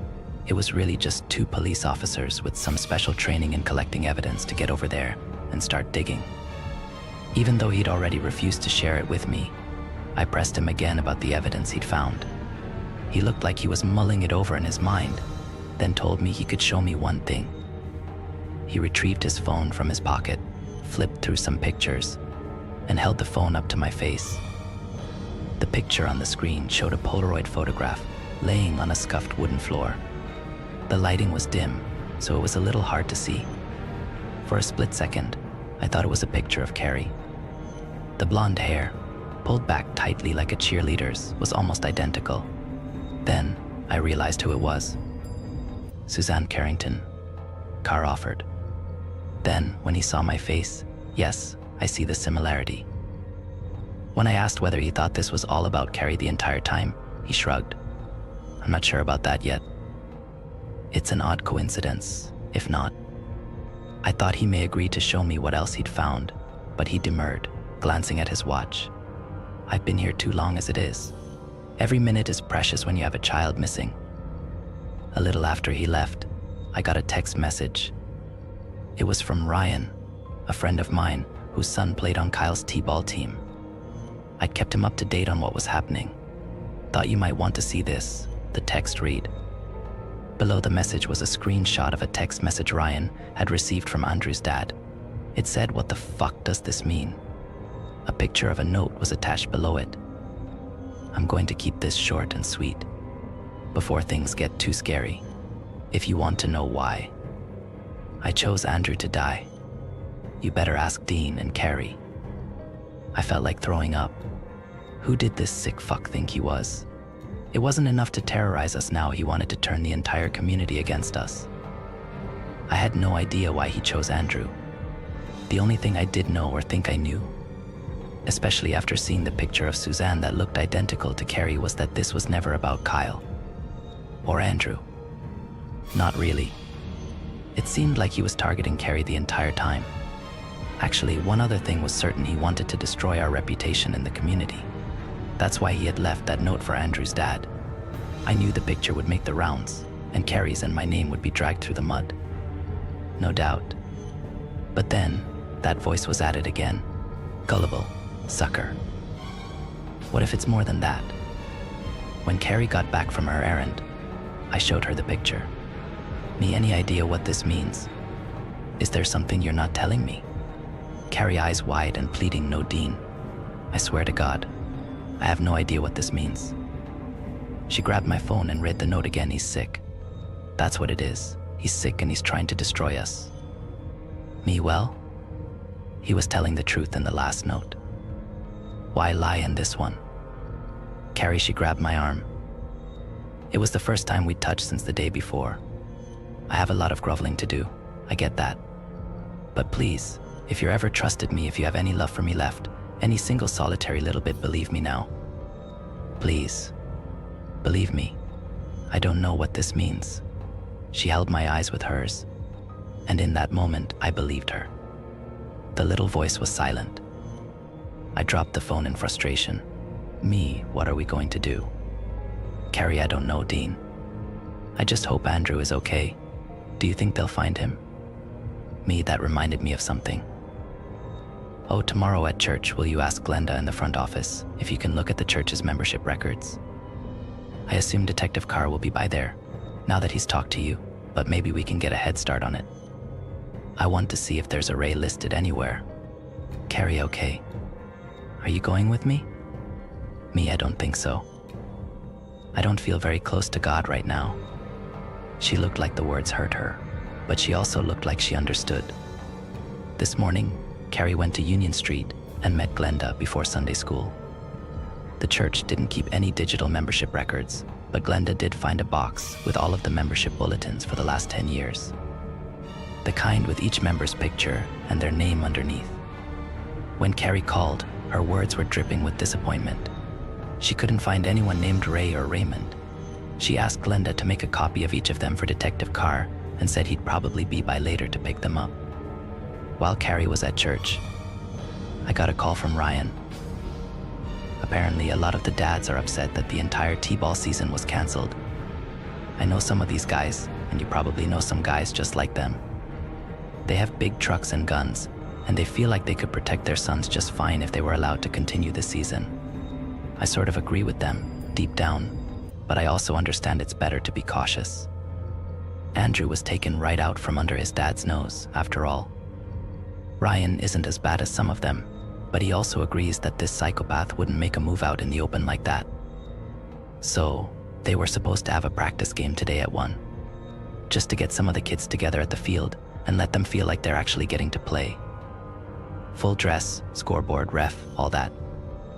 The problem was, none of the dads could get in touch with the head ref. Some of the dads had been texting and calling him since the season was canceled, but they hadn't gotten a response. That's what Ryan had called about, to bitch about the refs. The call was breaking up, but I thought Ryan said Ray's usually here whenever we need him. He loves doing these games. He's out here every chance he can get. Me, wait a minute. Say that again. Ryan, I said Jay's usually out here. But he won't answer his phone. Me, shit. He just about gave me a heart attack. Jay who? Do I know him? Ryan Jason Fisher. He's been the head ref for a while. Me, who's his kid? Ryan doesn't have any kids of his own, just likes T-ball, I guess. When he said it, something went off in my brain.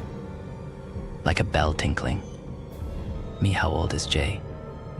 Ryan, I don't know, close to our age. 40s. My heart started to thump in my chest. Me, and you haven't talked to him in a couple days. Any idea why? Ryan, no. Like I said, he usually texts back. He's the one who assigns the other refs when he can't make it. I guess I'll need to track down someone else's phone number. Me, keep trying to reach him, Ryan. And listen, if you get him, do you mind letting me know? Ryan, yeah, why? Me, I don't know. Maybe I'll bring Kyle out there.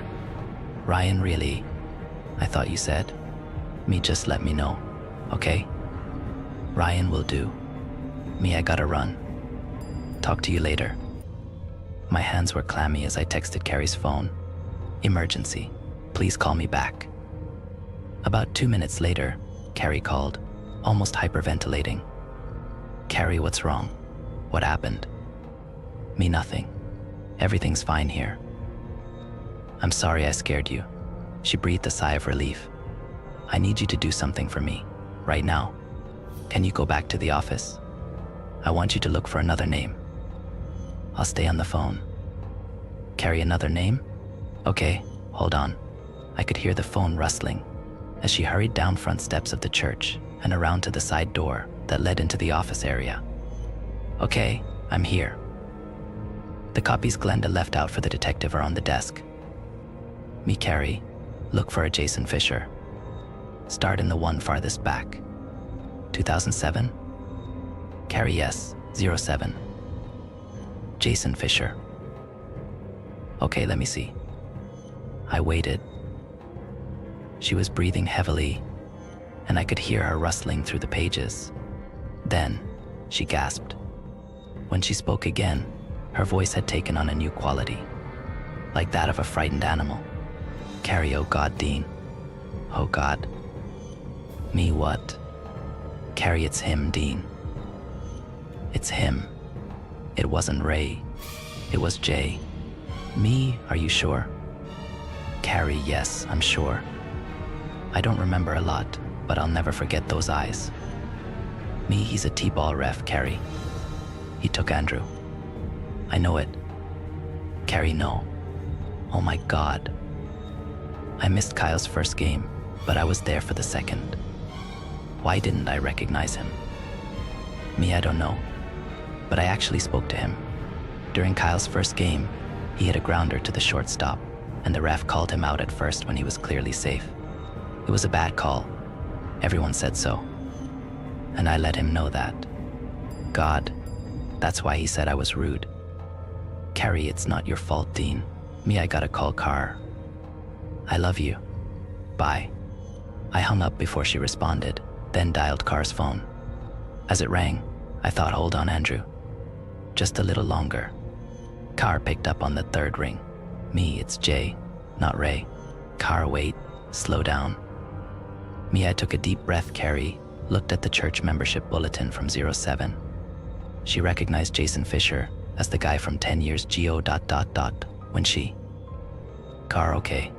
Me, and he's a T-ball ref. Umpire, whatever you call them. He goes by Jay. And no one can reach him, not for the last several days. I think he's got Andrew. We have to hurry. Carr, does your wife have an address? Me, address? Carr, the bulletin. It should list an address. He may not still live there, but it's as good a start as any. Me, okay? I'll call you back. I hung up and dialed Carrie's cell phone. After 5 or 6 rings, her voicemail picked up. I hung up and texted her. Need Jay's address. Check the bulletin. I hopped off the couch and grabbed my keys in a mad rush to get to my truck. I climbed inside and waited, hand tapping on the steering wheel. I started to text Ryan to see if he knew Jay's address, or could get it, when Carrie's text dropped down at the top of the screen. 15 Franklin Drive. I texted her back, thank you. Is Kyle okay? Nursery at church. Fine. I called Detective Carr as I whipped my truck out of the garage. When he picked up, I was almost shouting. Me, 15 Franklin, doctor, that's his address. Carr, okay, got it. I've already radioed it in, and I'm heading that way. Dean, are you on the road? I turned down the radio, which was blasting some shitty pop song I'd heard a million times. Look, you know this guy is extremely dangerous. I heard his siren start its piercing wail. You and Carrie need to stay where you are, and... I hung up and tossed my phone onto the passenger seat. I knew he was right, but there was no way I was sitting this one out. Carrie and I had gotten Andrew into this mess, and I had a sinking feeling he'd need at least one of us to get him out. I called Carrie twice more on the way. This is Carrie. Leave a message. The second time I did. Carrie, where are you? Are you okay? Please call me back. Franklin Drive was only about 10 minutes from our house, per my GPS, but I made it in about 8. The streets were always empty on Sunday mornings, and I hit almost every green light. If Carr was anywhere near the police station, that meant he'd be several minutes behind me. As soon as I turned onto Franklin Drive, I felt like I'd been punched in the gut. Carrie's white SUV was parked in front of a small brick house about 3/4 of the way down the street. I recognized it immediately by the purple sticker on the back window. It was from Kyle's school. In that moment, for some weird reason, the only thing I could think was at least I told her I loved her. And that's a brutal thing to have to think about someone you love. I pulled in behind her and jumped out of the truck. I thought I could hear sirens blaring in the distance, but I couldn't wait. Carrie was inside somewhere. I made my way toward the front door, which was closed. But then I heard some shouting coming from the back of the house, and I saw the gate on the side of the house was wide open. I ran around the side and barreled into the backyard.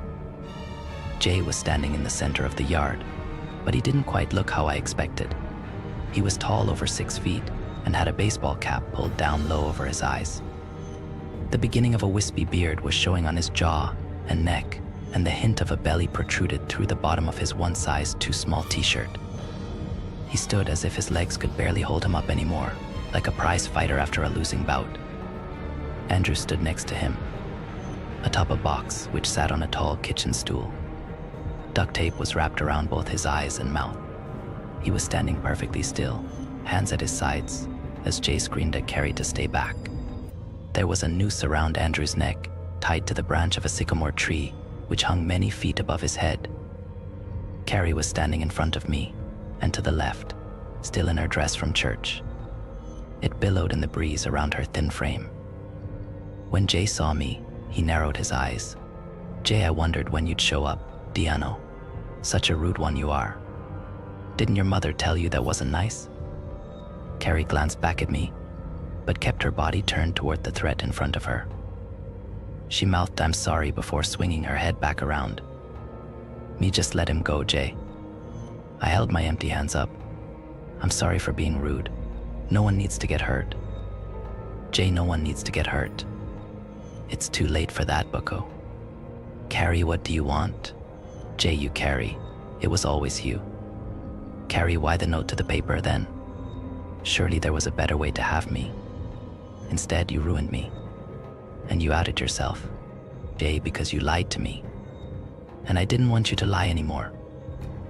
If I'd come looking for you, you never would have had to tell Dean about our little affair, so I pushed you. And then you had a choice. Tell Dean about your little secret, so he could put the pieces together, or keep it from him and let little Andrew die. Since you're here, I guess it means you came clean. And what a wonderful little moment that must have been. Now everyone will know, and no one will want you, not even your husband." He turned away from her. "How's that wonderful marriage now? Do you like my sloppy seconds?" "Me, okay, you won, Jay. You won. What do you want to hurt Andrew for?" "Jay, I don't want to hurt Andrew. He rubbed a shaking hand through his hair all this time. I've been good all this time. When you're good, you're supposed to get a treat." He looked back at Carrie. "You told me you didn't want to have kids. You said that. And then I heard them call Kyle's name at his t-ball game, and I saw you in the stands, and I just..." He swayed a bit, and when his hip bumped the stool, it almost went toppling over. Andrew reached out his arms, balancing himself, and the stool righted, but not before something fell from the back of the box behind Andrew's feet onto the ground. Jay leaned down and picked it up. It was a large kitchen knife. "Me, you just what, Jay?" I needed him to keep talking. I'd heard the sirens for a moment, but they'd stopped. The police were outside. Jay, Carrie was supposed to be mine, and so was Kyle. "Carrie, how can we fix it, Jay?" She took a step forward. "Me, Carrie. Carrie, Jay, how can we fix it? Jay, we can trade." "Carrie, okay, fine." "Trade what?" "Jay, your life, Carrie." I took a step forward, but stopped when Jay pressed the knife against Andrew's side and shook his head. Then, he pointed the knife at Carrie. "Jay, your life for Andrew's. That's the deal. That's what all of this has come to. If I can't have you, no one can. It's the only way. And if you refuse..." He brought the knife back and pressed it against Andrew's side, harder this time. "You'll have to live with..." Carr dropped the knife. Now. Carr was standing in the gate, his service weapon drawn. Jay wobbled to his left and hid himself behind Andrew, putting his foot on the first rung of the stool like he was going to kick it over. Andrew was standing pretty high off the ground, and I realized that if he fell, he'd probably break his neck before he had time to suffocate. "Carr, touch him and you die, Jay. Listen to me. Put the weapon down." There were 2 other officers beside him now, both with their weapons drawn. "Carrie, no, wait." Jay paused, ignoring everyone but Carrie. His foot was still on the rung. "Carrie, it's my fault, Jay. I know that." She took another step. "Me, Carrie, what are you doing?" "Carr, both of you, stay where you are." Jay, a hint of a smile had crept onto his face, Do we have a deal? Carrie, I can't ever take it back, but I can make up for it. Me, Carrie. It's not your fault. I know he drugged you. Jay, do we? Carrie, I love you, Dean. Me, Carrie. Jay, do we have a deal? When Carrie said deal and charged at Jay, the entire world seemed to screech to a halt. It felt like she was running in slow motion, her tight blonde ponytail floating behind her, as if gravity had no dominion over it. I ran then, too, but I was several steps behind her, and I was too late. Carrie, barely 120 pounds, who believed she'd made a terrible mistake and was now going to right it, and Jay Fisher, the 200-pound T-ball ref, who had killed before and thought he owned the life of the one who'd gotten away, collided with a force that I swear was more than the sum of its parts. 10 years of shame and guilt and vengeance exploded underneath that sycamore tree, and as their bodies twisted and fell to the ground, a wayward arm knocked Andrew from his stool. In that moment, which is now frozen in my mind, I had a choice: grab Andrew before he fell, or dive onto the pile and save Carrie. I don't remember making a conscious decision. All I know is the next moment I was holding Andrew, the rope tightened around his neck just enough to make him cough, but not to cut off his airway, as I screamed for Carr to help Carrie. Then I heard 2 shots, one right after the other. When I looked down, I saw blood. So much blood. I wondered if Carr had missed and hit Carrie. But when Jay rolled onto his back, I could see both bullet holes. One in his chest and one in his stomach. So why was there blood on Carrie? Once I freed Andrew, I knelt down beside Detective Carr. He was applying pressure to a wound in Carrie's abdomen, where a red stain was spreading. When I heard her cry, it was the greatest sound I'd ever heard. She was alive. Yesterday, my entire world almost ended. Today, things seem a little brighter, but we still have a ways to go. I'm sitting in Carrie's hospital room with my laptop, watching her sleep. The knife pierced her large intestine but missed all other major organs. So far, there are no signs of infection, and the doctors believe with rest and time, she'll make a full recovery. I've replayed that moment right before Andrew fell in my brain 100 times, maybe 1,000. My heart tells me if I'd chosen Carrie, maybe she wouldn't have gotten stabbed. My brain tells me Andrew would have died if I had. I'm not sure I'll ever be able to reconcile that choice. But one thing's for certain now: I know how Carrie felt all those years. It's tough to look deeply within yourself, admit your sins or mistakes, and seek redemption for them. I think that's exactly what Carrie did yesterday beneath that sycamore tree. She made up for the past, and I'm proud of her. Andrew was returned to his father's care completely unharmed. From what I've heard through Ryan, Andrew's dad doesn't believe any trauma, sexual or otherwise, occurred. This should mean that Andrew will be just fine too. And that's going to make Carrie very happy when she wakes up. Once their T-ball season gets started again, oh yes, the dads are already trying to get it going. I need to remember to sit down with his dad and explain what Jay's note about Andrew meant. I hope he'll understand. Detective Carr visited the hospital earlier this morning. Jay Fisher is dead, of course, and the prevailing sentiment in the community is shock and disbelief. Apparently, Jay hid his true nature pretty well. He did used to be trim and clean-cut, but word was he'd let himself go over the last couple years. Oh, and he never was an accountant. He'd applied to be an accountant at the only tax firm here in town, but got rejected. He didn't turn out to be a mall Santa or Easter Bunny either, so Carr got that part wrong, but they did find wigs and face paint in his home at 15 Franklin. He definitely had a thing for being a clown, and they found some other strange stuff too.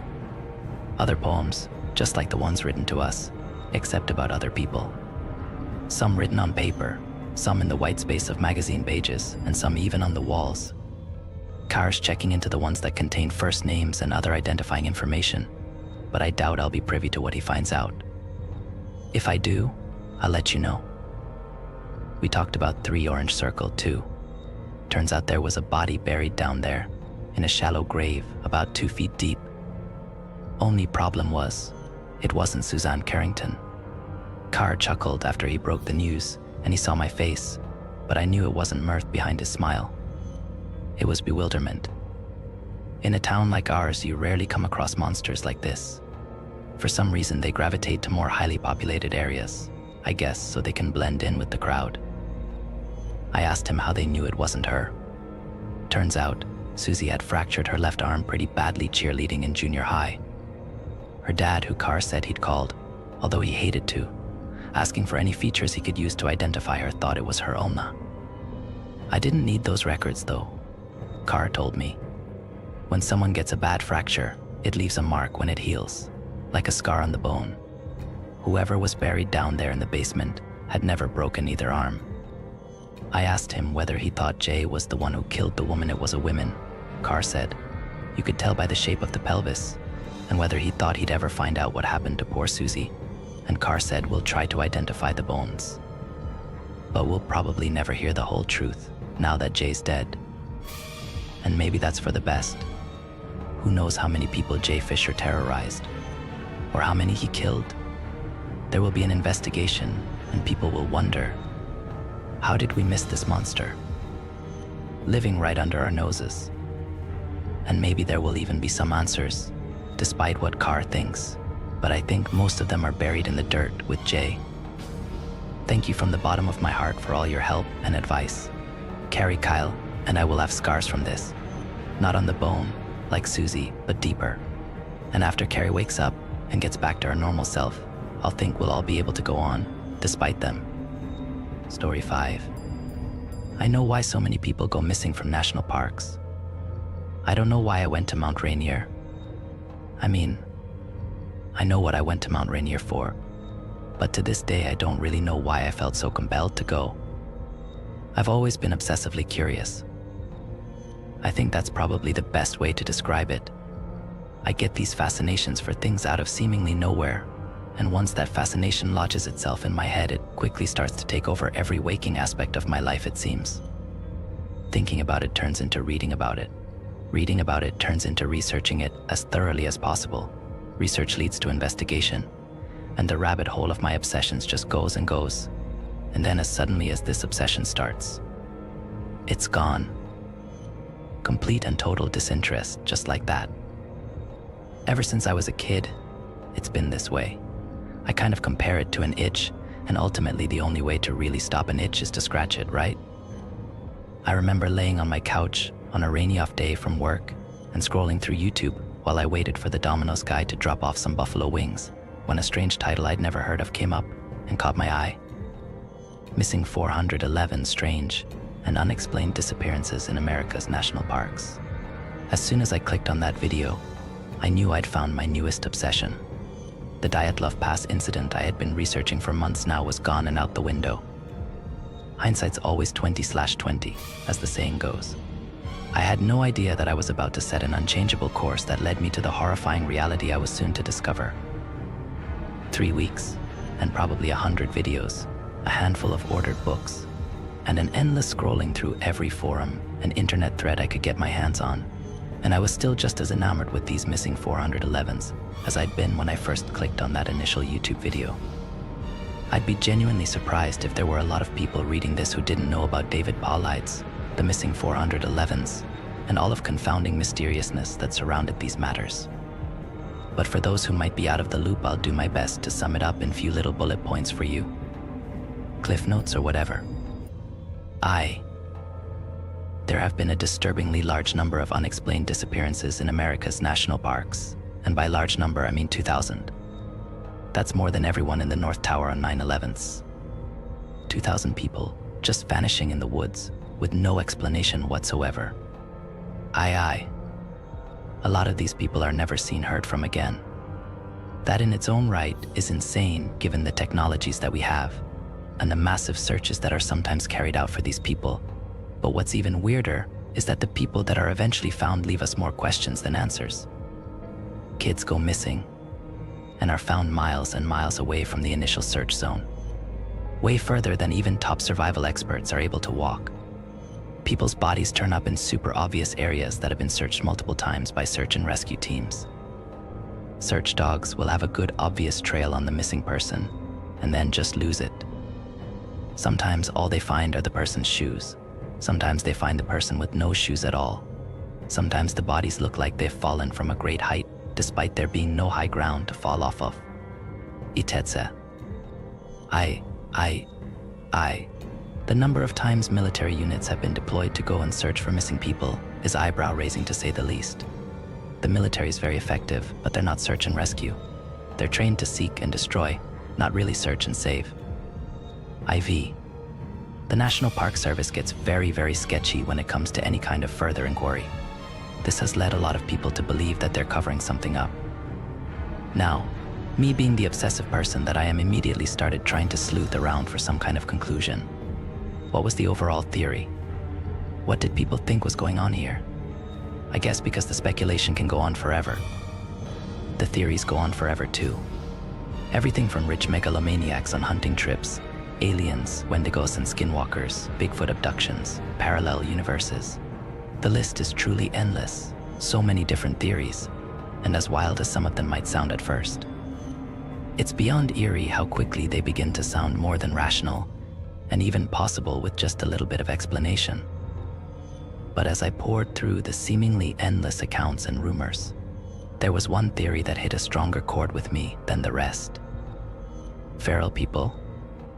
In a nutshell, the theory is that during the Great Depression, maybe even earlier, people took off with their families deep into these wilderness regions to live off the land and get away from the crippling poverty of the cities and towns during that time. Generations of incest and isolation resulted in their ancestors being what we would consider feral, completely hostile, incapable of reasoning that we can comprehend, with a multi-generational knowledge of the land they lived in and how to survive it. Paired with a relatively untouched government protected, after all, access to a virtually endless number of resources, other humans, if the opportunity presented itself, could not only be a decent food opportunity, but they were also food opportunity with extremely valuable tools just ripe for taking. Like cereal with a fucking prize in the box. Can you imagine how valuable a water bottle would be to a caveman? How wildly priceless a fishing pole would look? The National Park Service knows about these feral people, but they also know it'd be a huge risk to go traipsing in the wilderness, looking for bloodthirsty cannibals that are more competent and dangerous than even the most apex predators they live with. They also provide an extremely valuable insight for scientists to study all sorts of things about human nature. But from time to time they get a little too close, or they get too bold and give their locations away. The military gets called in to dispose of these tribes in a discreet and efficient manner before more people disappear. And as a result, more people take to the woods to find their missing people. For whatever reason, this theory made perfect sense to me. Well, almost perfect sense. It checked almost all the boxes. Children and elderly people go missing because they're the easiest to overpower. Hikers who are by themselves go missing because they're by themselves and can be ambushed quicker than a group of hikers could. Hunters go missing because they're far off the beaten path and they have weapons that are worth the risk. It even explains why bow hunters tend to go missing more than gun hunters. Bows are easier to figure out and lower maintenance. We already know people go missing without a trace and are never found again. Would it be so wild to say in the same breath that people are never found in the first place for the same reasons? Even most of your Bigfoot sightings in these national parks could be explained with the feral people theory.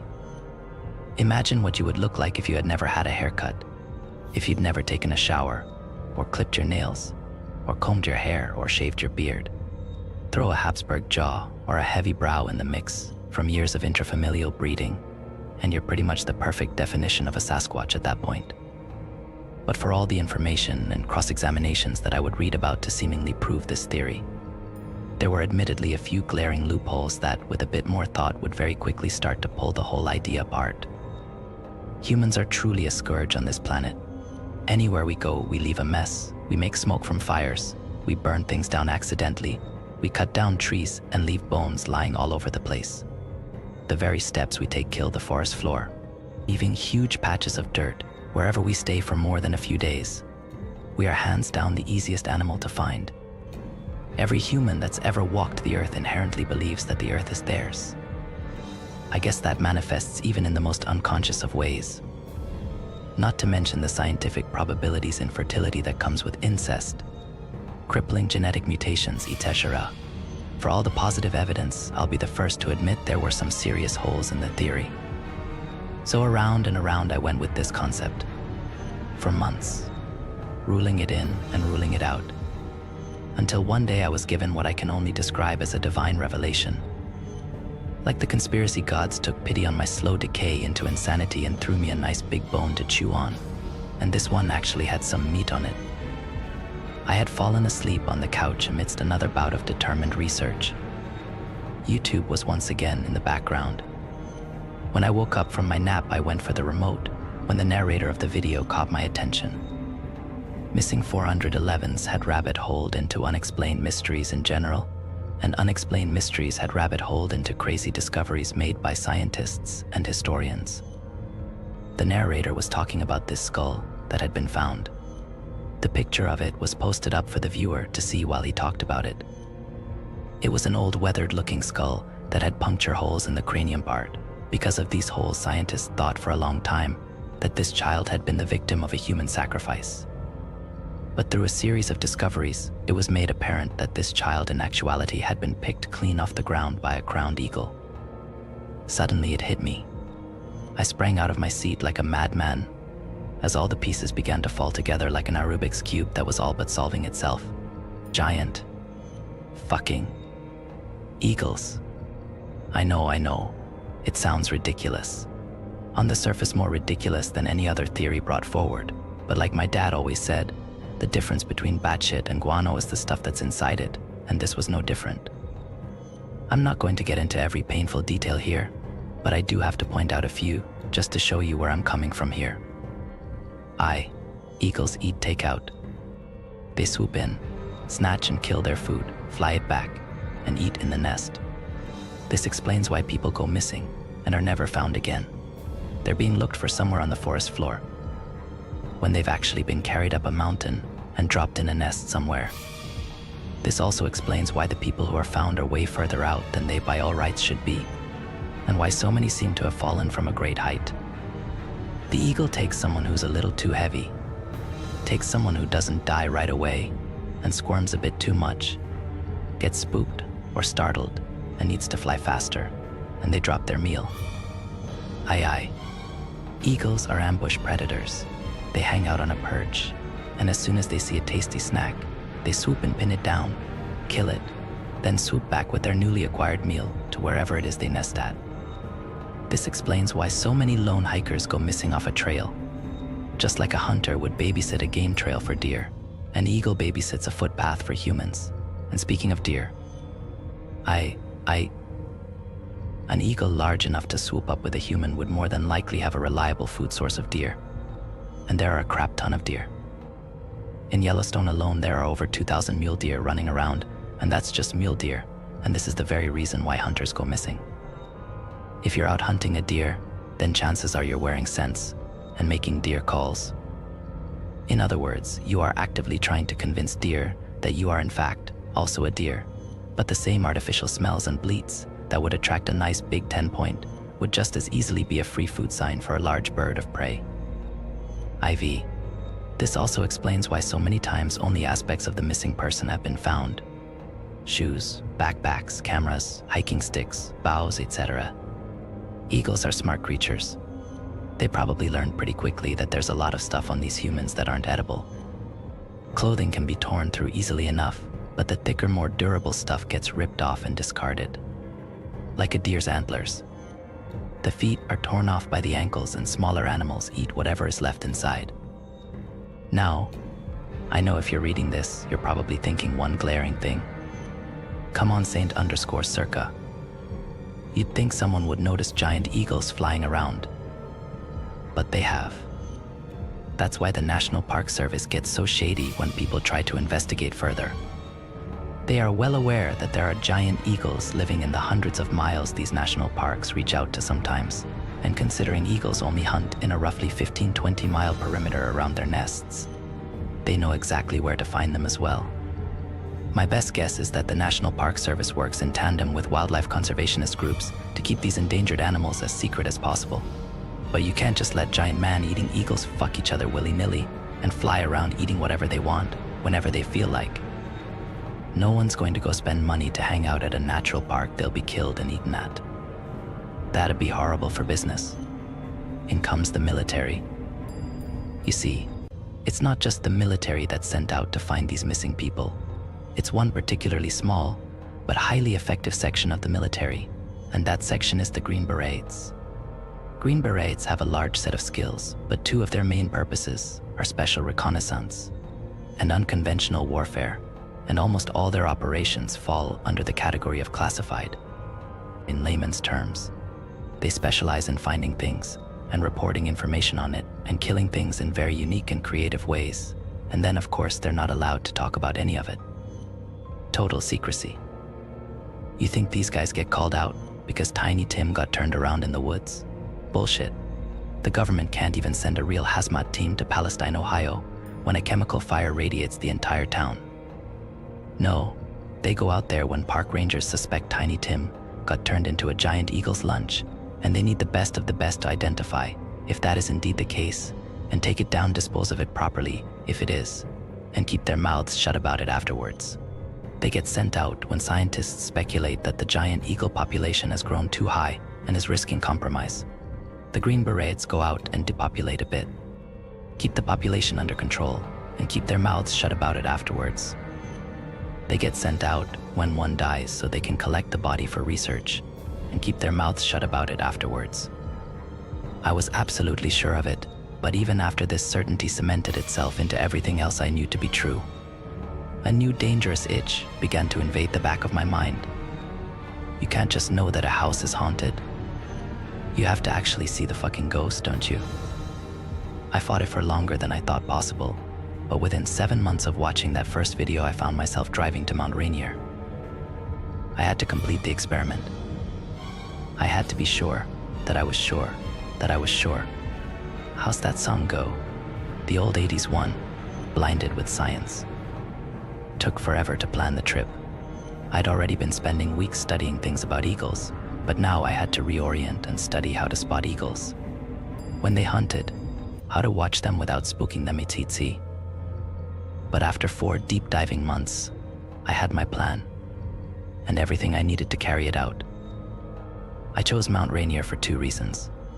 The first being it was close, the second being that there have been an unusual number of disappearances, not only on the mountain itself, but in the entirety of the national park that surrounded it, even by national park standards. In the small hours of the morning, as the sun was just beginning to rise, I took off down the trail and began looking for the perfect spot to set up my blind.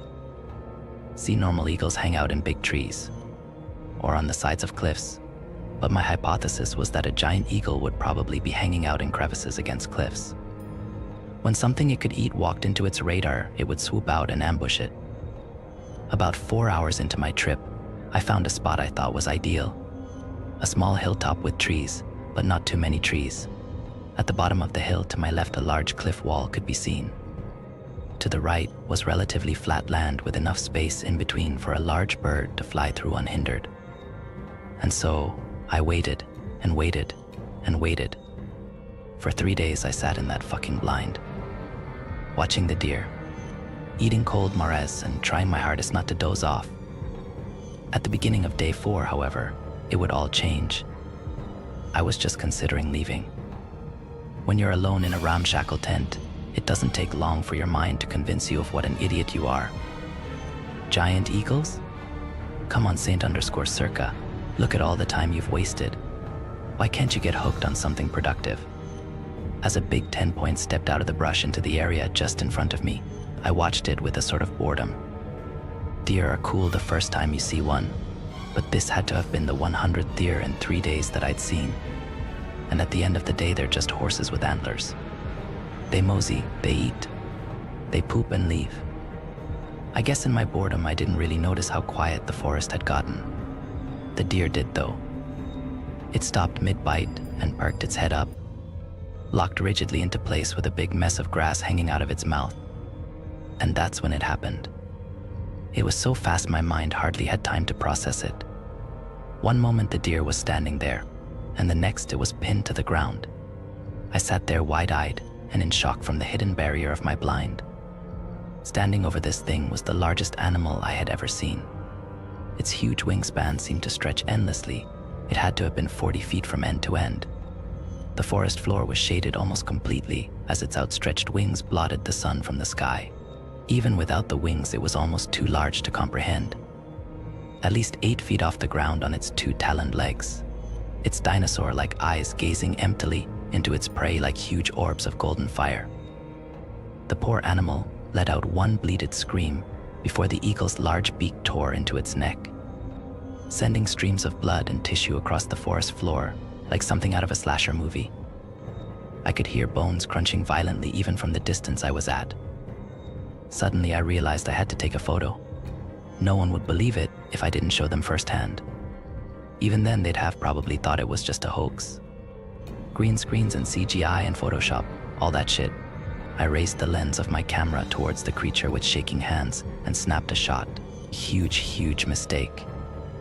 As soon as the camera made that stupid little fluttering sound, the eagle's head snapped instantly in my direction, its lifeless eyes staring with pure instinct straight through the camouflage of my structure. It saw me.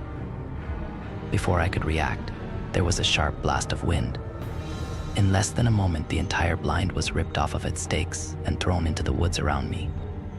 As I recovered and looked around, panic-stricken, I could see the horrible thing tearing into the remnants of the plastic structure some 15 or 20 feet in front of me, trying to find me inside of it. With everything I could muster, I took off in the direction of my car. I've never ran so fast in my life.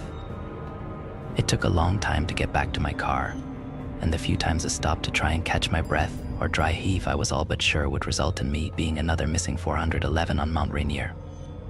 After what felt like days of almost endless running, I made it back to my car, exhausted and frightened for my life. As I sat in the driver's seat, hyperventilating from exhaustion and weeping from fear, I couldn't wrap my mind around what I'd just witnessed, or how I was still here to think about it. The only thing I could think about was getting the hell as far away from Mount Rainier as possible. As I made the long drive home, and my thoughts began to somewhat return to me, I concluded that the eagle must have gotten itself trapped in the blind just long enough for me to get away. It was either that or the deer it had killed had way more meat than I did, and it was already dead. I guess it'd be pointless to chase a smaller prey. Eagles are wicked smart after all. I tried to contact several authorities afterwards, but surprise, surprise, no one believed it. You know, sir, eagles are a lot bigger than people initially think they are. Are you sure you weren't using any illegal substances? Okay, well, we'll send someone out to look at it and tell you what we find. Aha, we'll let you know if we find anything. We'll let you know. That camera is still out there in the woods with the rest of my stuff. I don't know if I'll ever be brave enough to try and go back for it. Maybe someone will find it and the truth will be that much harder to dismiss. For now, I only have you guys to tell. The National Park Service is hiding something big in the mountains and forests of the United States, and if you ever go hiking in one of these remote places, make sure you are never alone. Every night, no matter the weather, something walks down our street whistling softly. You can only hear it if you're in the living room or the kitchen when they walk by, and it always starts at exactly 3:03. The sound starts faint, somewhere near the beginning of the lane near the Carson place. We're towards the middle of the street, so the whistling moves past us before fading away in the direction of the cul-de-sac. When I was younger, my sister and I would sneak into the kitchen some nights to listen. Mom and Dad didn't like that, and we'd catch hell if they found us out there, but they were never too hard on us, since we always stuck to the one big rule: don't try to look at whatever was whistling. My neighborhood is a funny place. I've lived here since I was 6, and I love it. The houses are small but well kept, good-sized yards, plenty of places to roam. There are a lot of other kids here my age. I turned 13 back in October. We grew up together and would always play foursquare in the cul-de-sac or roam around from back porch to back porch in the summer. This was a good place to grow up. I'm old enough to see it. And there's only the two strange things here: the night whistling and the good luck. The whistling never bothered me much. Like I said, I couldn't even hear it from my bedroom. But Mom and Dad don't like talking about it, so I've stopped asking questions. My dad is a strong guy, tall and calm. He has an accent since he moved to the US as a kid. His family, my grandparents, they're from the islands. That's what they call it. My dad, the only time he isn't so calm is if the whistler comes up. He talks a little quicker then, eyes move faster, and he tells us not to think about it so much, and to always remember the one rule. The big rule, don't try to look outside when the whistler goes past. Not that we could look even if we wanted. See, there are shutters on the inside of every window, thick pieces of heavy canvas that pull down from the top and latch to the bottom of the window frame. Each latch even has a small lock, about the size of what you'd find on a diary. My dad locks those shutters every night before we all go to bed and keeps the key in his room. My mom ... I don't know what she thinks about the whistling. I've seen her out in the living room before at 3:03. When the sound starts, I could see her if I cracked my door open just an inch to peek. She's not out there often. At least I haven't caught her much. But once or twice a month, I think she sits out there on our big red couch, just listening. The whistler has the same tune every night. It's ... cheerful. Da-da-da-da-da-dum. Da-da-da-da-da-da-dum. Remember how I said there are two odd things about where I live? Well, besides our night whistler, everyone in my neighborhood is really lucky. It's hard to explain, and Dad doesn't like us talking about this part much, either. But good things just seem to happen to people around here a lot.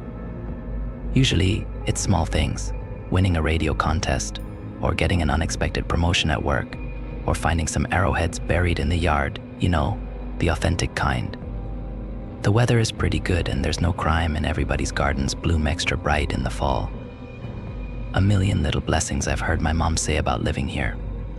But the main reason we stay here, why we moved here in the first place, is my sister Nola. She was born very sick, something with her lungs. We couldn't even bring her home when she was born, only visit her in the hospital. She was so small. I remember, small even compared to the other babies. A machine had to breathe for her. We moved into our house here to be closer to the hospital. As soon as we moved here, Nola started getting better. The doctors couldn't figure it out. They chalked it up to whatever they were doing, but we all could tell they were confused. But my parents knew, even I knew, Nola getting better was just another of the million little blessings we got for living in our neighborhood. So that's why we stayed even after we found out that, for every small miracle that happens here every day, now and then ... some bad things happen. But they only happen if you look for the whistler. See, our neighborhood has a welcoming committee. They show up with macaroni casserole and a gift basket and a manila folder whenever someone new moves in. They're very friendly. 4 people showed up when we moved in 7 years ago. The committee made small talk, gave me a Snickers bar, and took turns holding Nola. It was her first week out of the hospital, so they were extra careful. Then the committee asked to speak to my parents in private, so I was sent to my room where I still managed to hear nearly every word. The welcoming committee told my parents about how nice the neighborhood was, really exceptionally, hard to explain kind of nice. And then they told my parents about the even harder to explain whistling that happened every morning at 3:03 and ended at the tick of 3:05. The group, our new neighbors, warned my parents that the whistling was quiet, would never harm or hurt us, as long as we didn't look for what was making the sound. This part they stressed, and I pushed my ear into the door, straining to hear them. People who went looking for the whistler had their luck change, sometimes tragically. A black cloud would hang over anyone that looked. Anything that could go wrong would. The manila envelope the committee brought over contained newspaper clippings, stories about car crashes and ruined lives, public deaths and freak accidents. Not everyone dies, I heard the head of the committee tell my dad, but the life goes out of them. Even if they live, there's no light in them ever again, no presence. My mom, I could tell she wasn't taking it seriously. She kept asking if this was some prank they play on new neighbors. At one point, Mom got angry, accused the committee of trying to scare us out of our new home, asked them if they were racist on account of my dad being from the islands. My dad calmed her down, told her he could tell our new neighbors were sincere, and they were just trying to help us. He explained that he grew up hearing these kinds of stories from his mom, and that he knew there were strange things that walked among us. Some of those strange things were good, and some were bad, but most were just different. After the committee left, Dad went out to the hardware store, bought the canvas blinds, the latches, and the locks, and installed them on every window in the house after dinner. That first night in our new house, I crept out of my room at 3 a.m., only to find my dad awake, sitting on the living room couch, holding my baby sister. My dad held up his finger in a sheesh motion, but patted the couch next to him. I sat, and we waited. At exactly 3:03, we heard the whistling. Da-da-da-da-da-dum. Da-da-da-da-dum. It came, and it went just like our neighbors said. The whistling returns each night, and we never look, and we enjoy our million little blessings every day. Nola breathes on her own, and she's grown into a strong, clever girl. My dad even joined the welcoming committee. We don't get new neighbors often. Why would anyone want to leave? But when a new family moves in, my dad and the committee bring them macaroni casserole, a gift basket, and the manila folder. I can always tell by the look on my dad's face when he comes back if the family took the committee seriously or if we'd be getting new neighbors again very soon. Not long ago, a family moved in directly next to us. The previous owner, Ms. Maddie, passed away at age 105. She'd lived a good, long life. Our new neighbors seemed like they'd fit in just fine. They believed the welcoming committee, took my dad's advice about the locking shutters since they had a young child of their own. Whatever newspaper clippings were in that manila envelope, whatever evidence, my dad never let us see. But I imagine it must have been awfully convincing since our neighbors got along with no issues for the first month. One night, when our new neighbors had to leave town, they sent their son, Holden, to stay with us. He was 12, a year under me in school.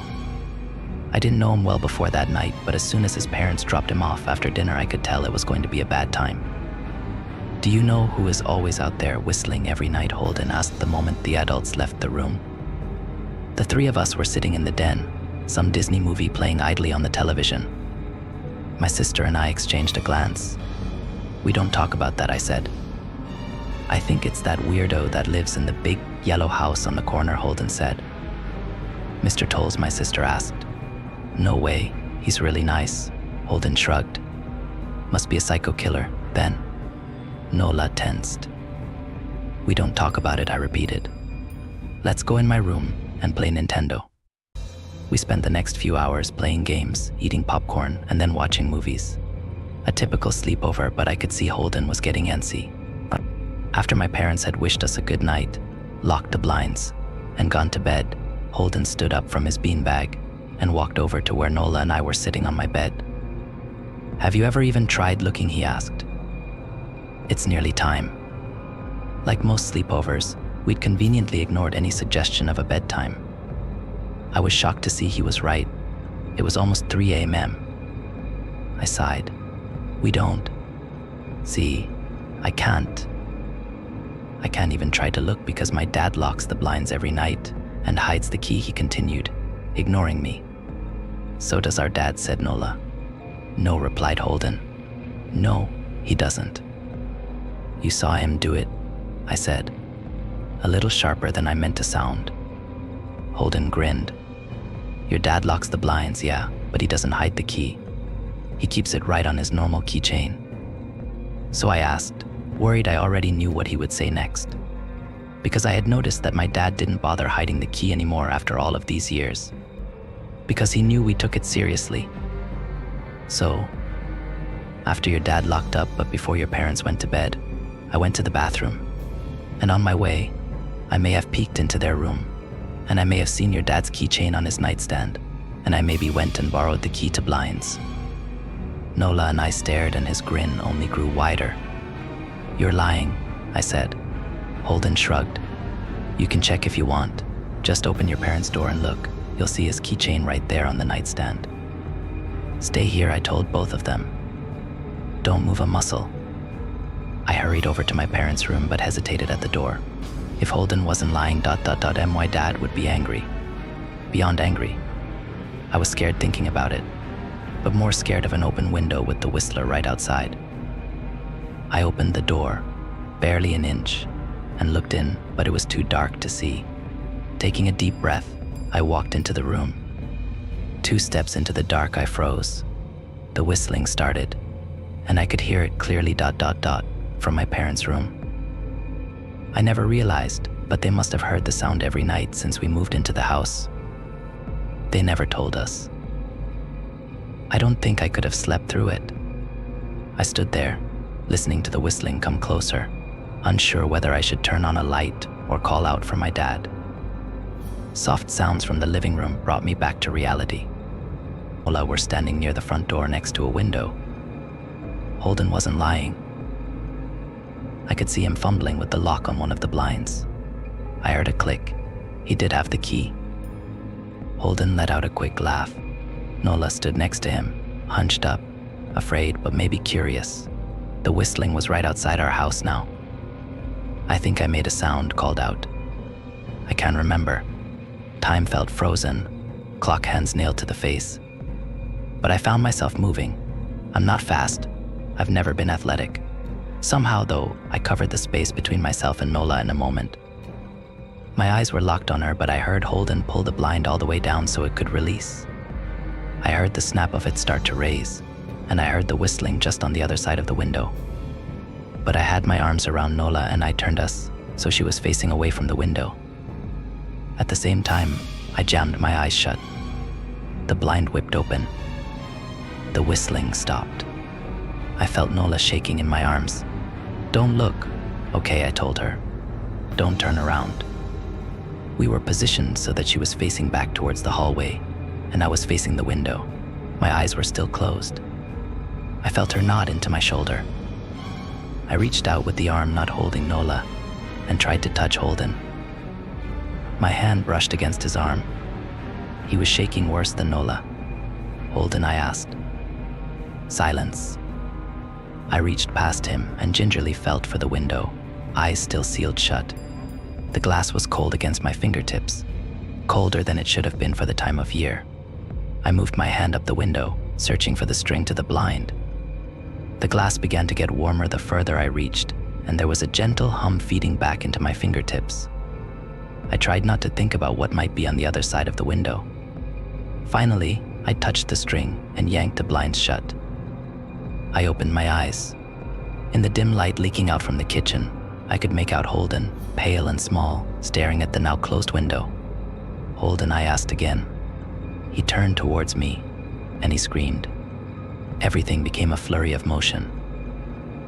Lights sparked to life in the hall, then the living room.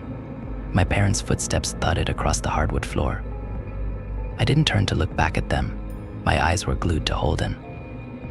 He was pale, had bit his lips so hard there was a thin red line of blood running down his chin, and he'd wet himself. "What happened?" my dad asked from behind me. I managed to swivel away from Holden and look back. He looked. I'd never seen my dad scared before, but I saw it that night. In that moment, an old, ugly terror stitched on his face. A parent's fear. "Just Holden," he mouthed to me. I nodded. "Yes." My dad let out a breath. He looked so relieved I nearly expected him to cheer. But then he turned to Holden and my dad's face changed. I wondered if he felt bad for feeling good that Holden was the only one that looked. There was a knock at the door. We all froze. Holden whimpered. "Don't answer it," my mom said. She stood at the threshold of the hall. I'd always thought she was a skeptic and just humored my dad about the windows and the whistler, but that night we were all believers. I noticed that both of my parents held baseball bats they must have taken from their bedroom. The knock came again, a little louder this time. "Please don't open the door," Holden whispered. My dad walked over to him, hugged him close. "We won't," my dad promised, still holding his bat. "Nothing is coming in here tonight." Thud, thud, thud, thud. This time the knocking was loud enough to rattle the door. Holden screamed again, and Nola clutched her arms around my neck. My mom came over and knelt down next to us, wrapping my sister and me close. Thud, thud, thud, thud. "Call the police," my mom whispered to my dad. The knocking instantly stopped. My dad looked over his shoulder at us. "Do you think?" He was cut off by frantic knocking that trailed off to a polite tap, tap, tap. "Police," something said from the other side of the door. The The voice from outside sounded exactly like my mom, like a parrot repeating the words back to her. Police. Call. The police. Tap, tap, tap, police. My mom pulled us closer. Police. Police. Police. Police. Please stop, I heard her whisper. I don't think calling them will help, my dad said. How will we know when they're the ones at the door? The knocking came back harder than before. The door shook. Then it stopped. After a long moment, I heard the knocking again, but it was coming from our back door. We all turned together towards the back door, but the knocking immediately returned to the front door. Front to back to front, loud, then quiet, then loud again. Suddenly, the sound was coming from both doors at once, big, heavy blows like a sledgehammer. Then something started rapping against all of the windows in the house, then the walls. It was like we were living inside a drum with a dozen people trying to play at once. Or we were a turtle and something was attempting to claw us out of our shell. Stop, Holden yelled. The knocking died. I won't tell, Holden said, staring at the door. I promise I won't tell anyone what I saw. Just please go away. We waited for nearly a minute. Then we heard it. A soft tap, tap, tap coming from the window Holden had looked through earlier. Holden started to cry, sobbing like a prisoner watching gallows being built outside their cell. My dad held him, brushed his hair, but never lied to him, never told him things would be okay. The tapping at the window went on for the rest of the night. We huddled together in the living room for I don't know how long. Eventually, my mom tried to take us kids into my room while my dad stayed to watch the door.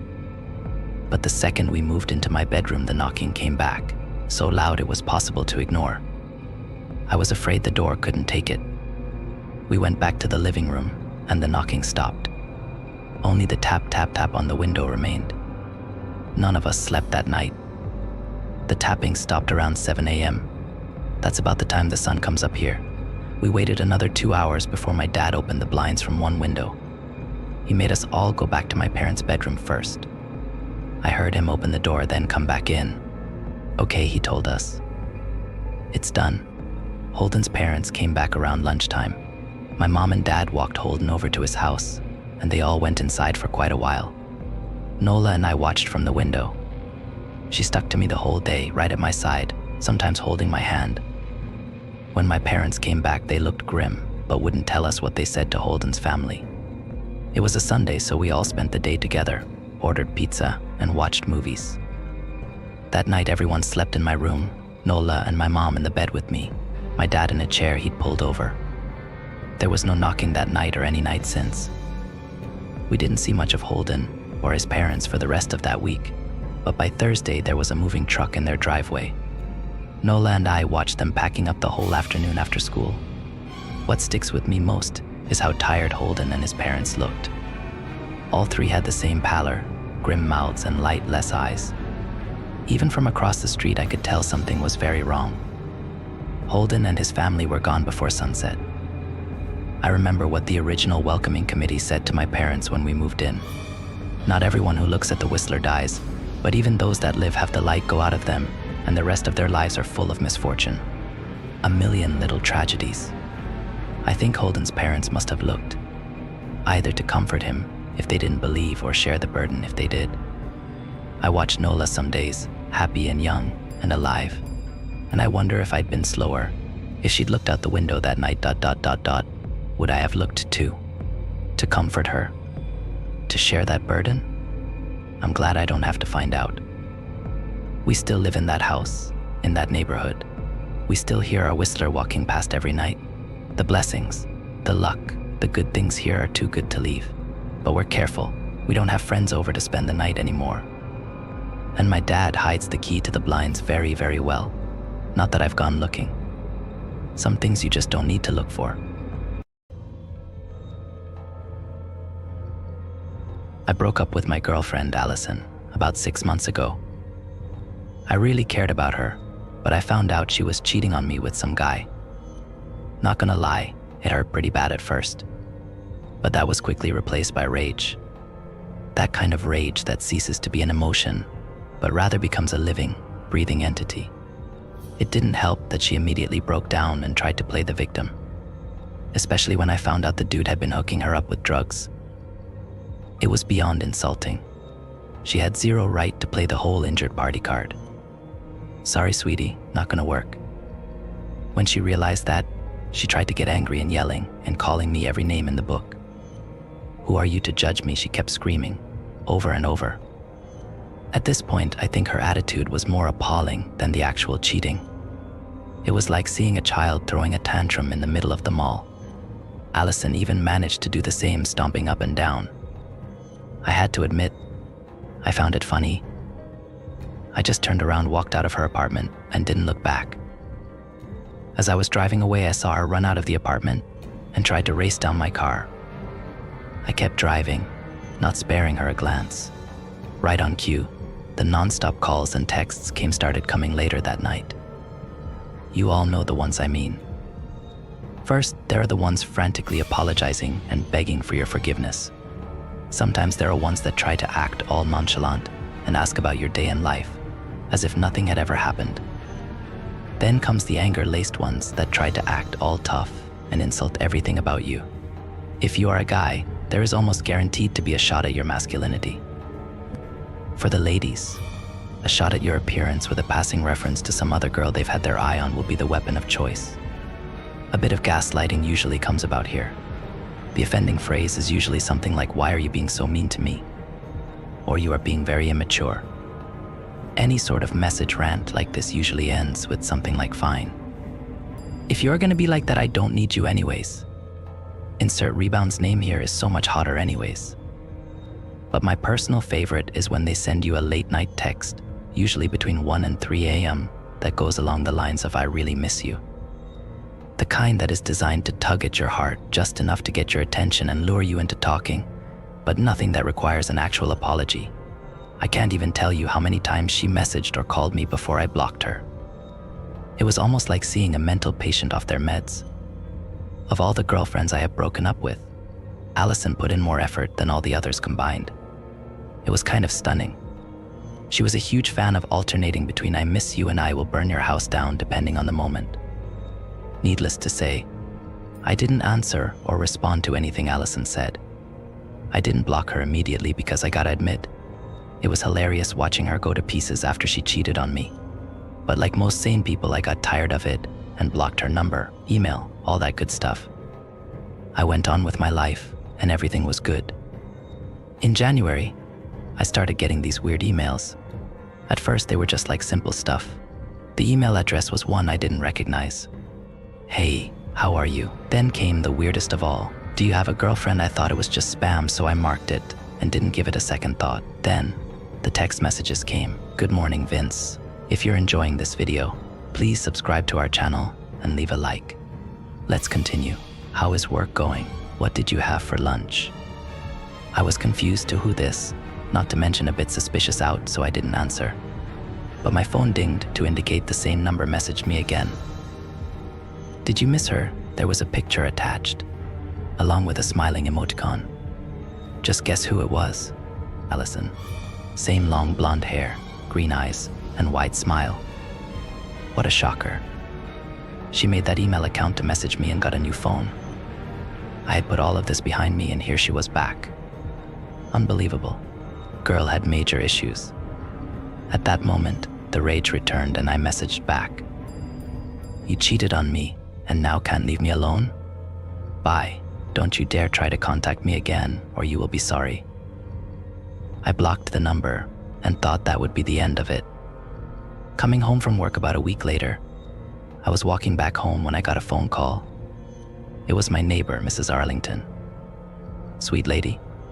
We lived in a new duplex and I really felt comfortable there. She treated me like a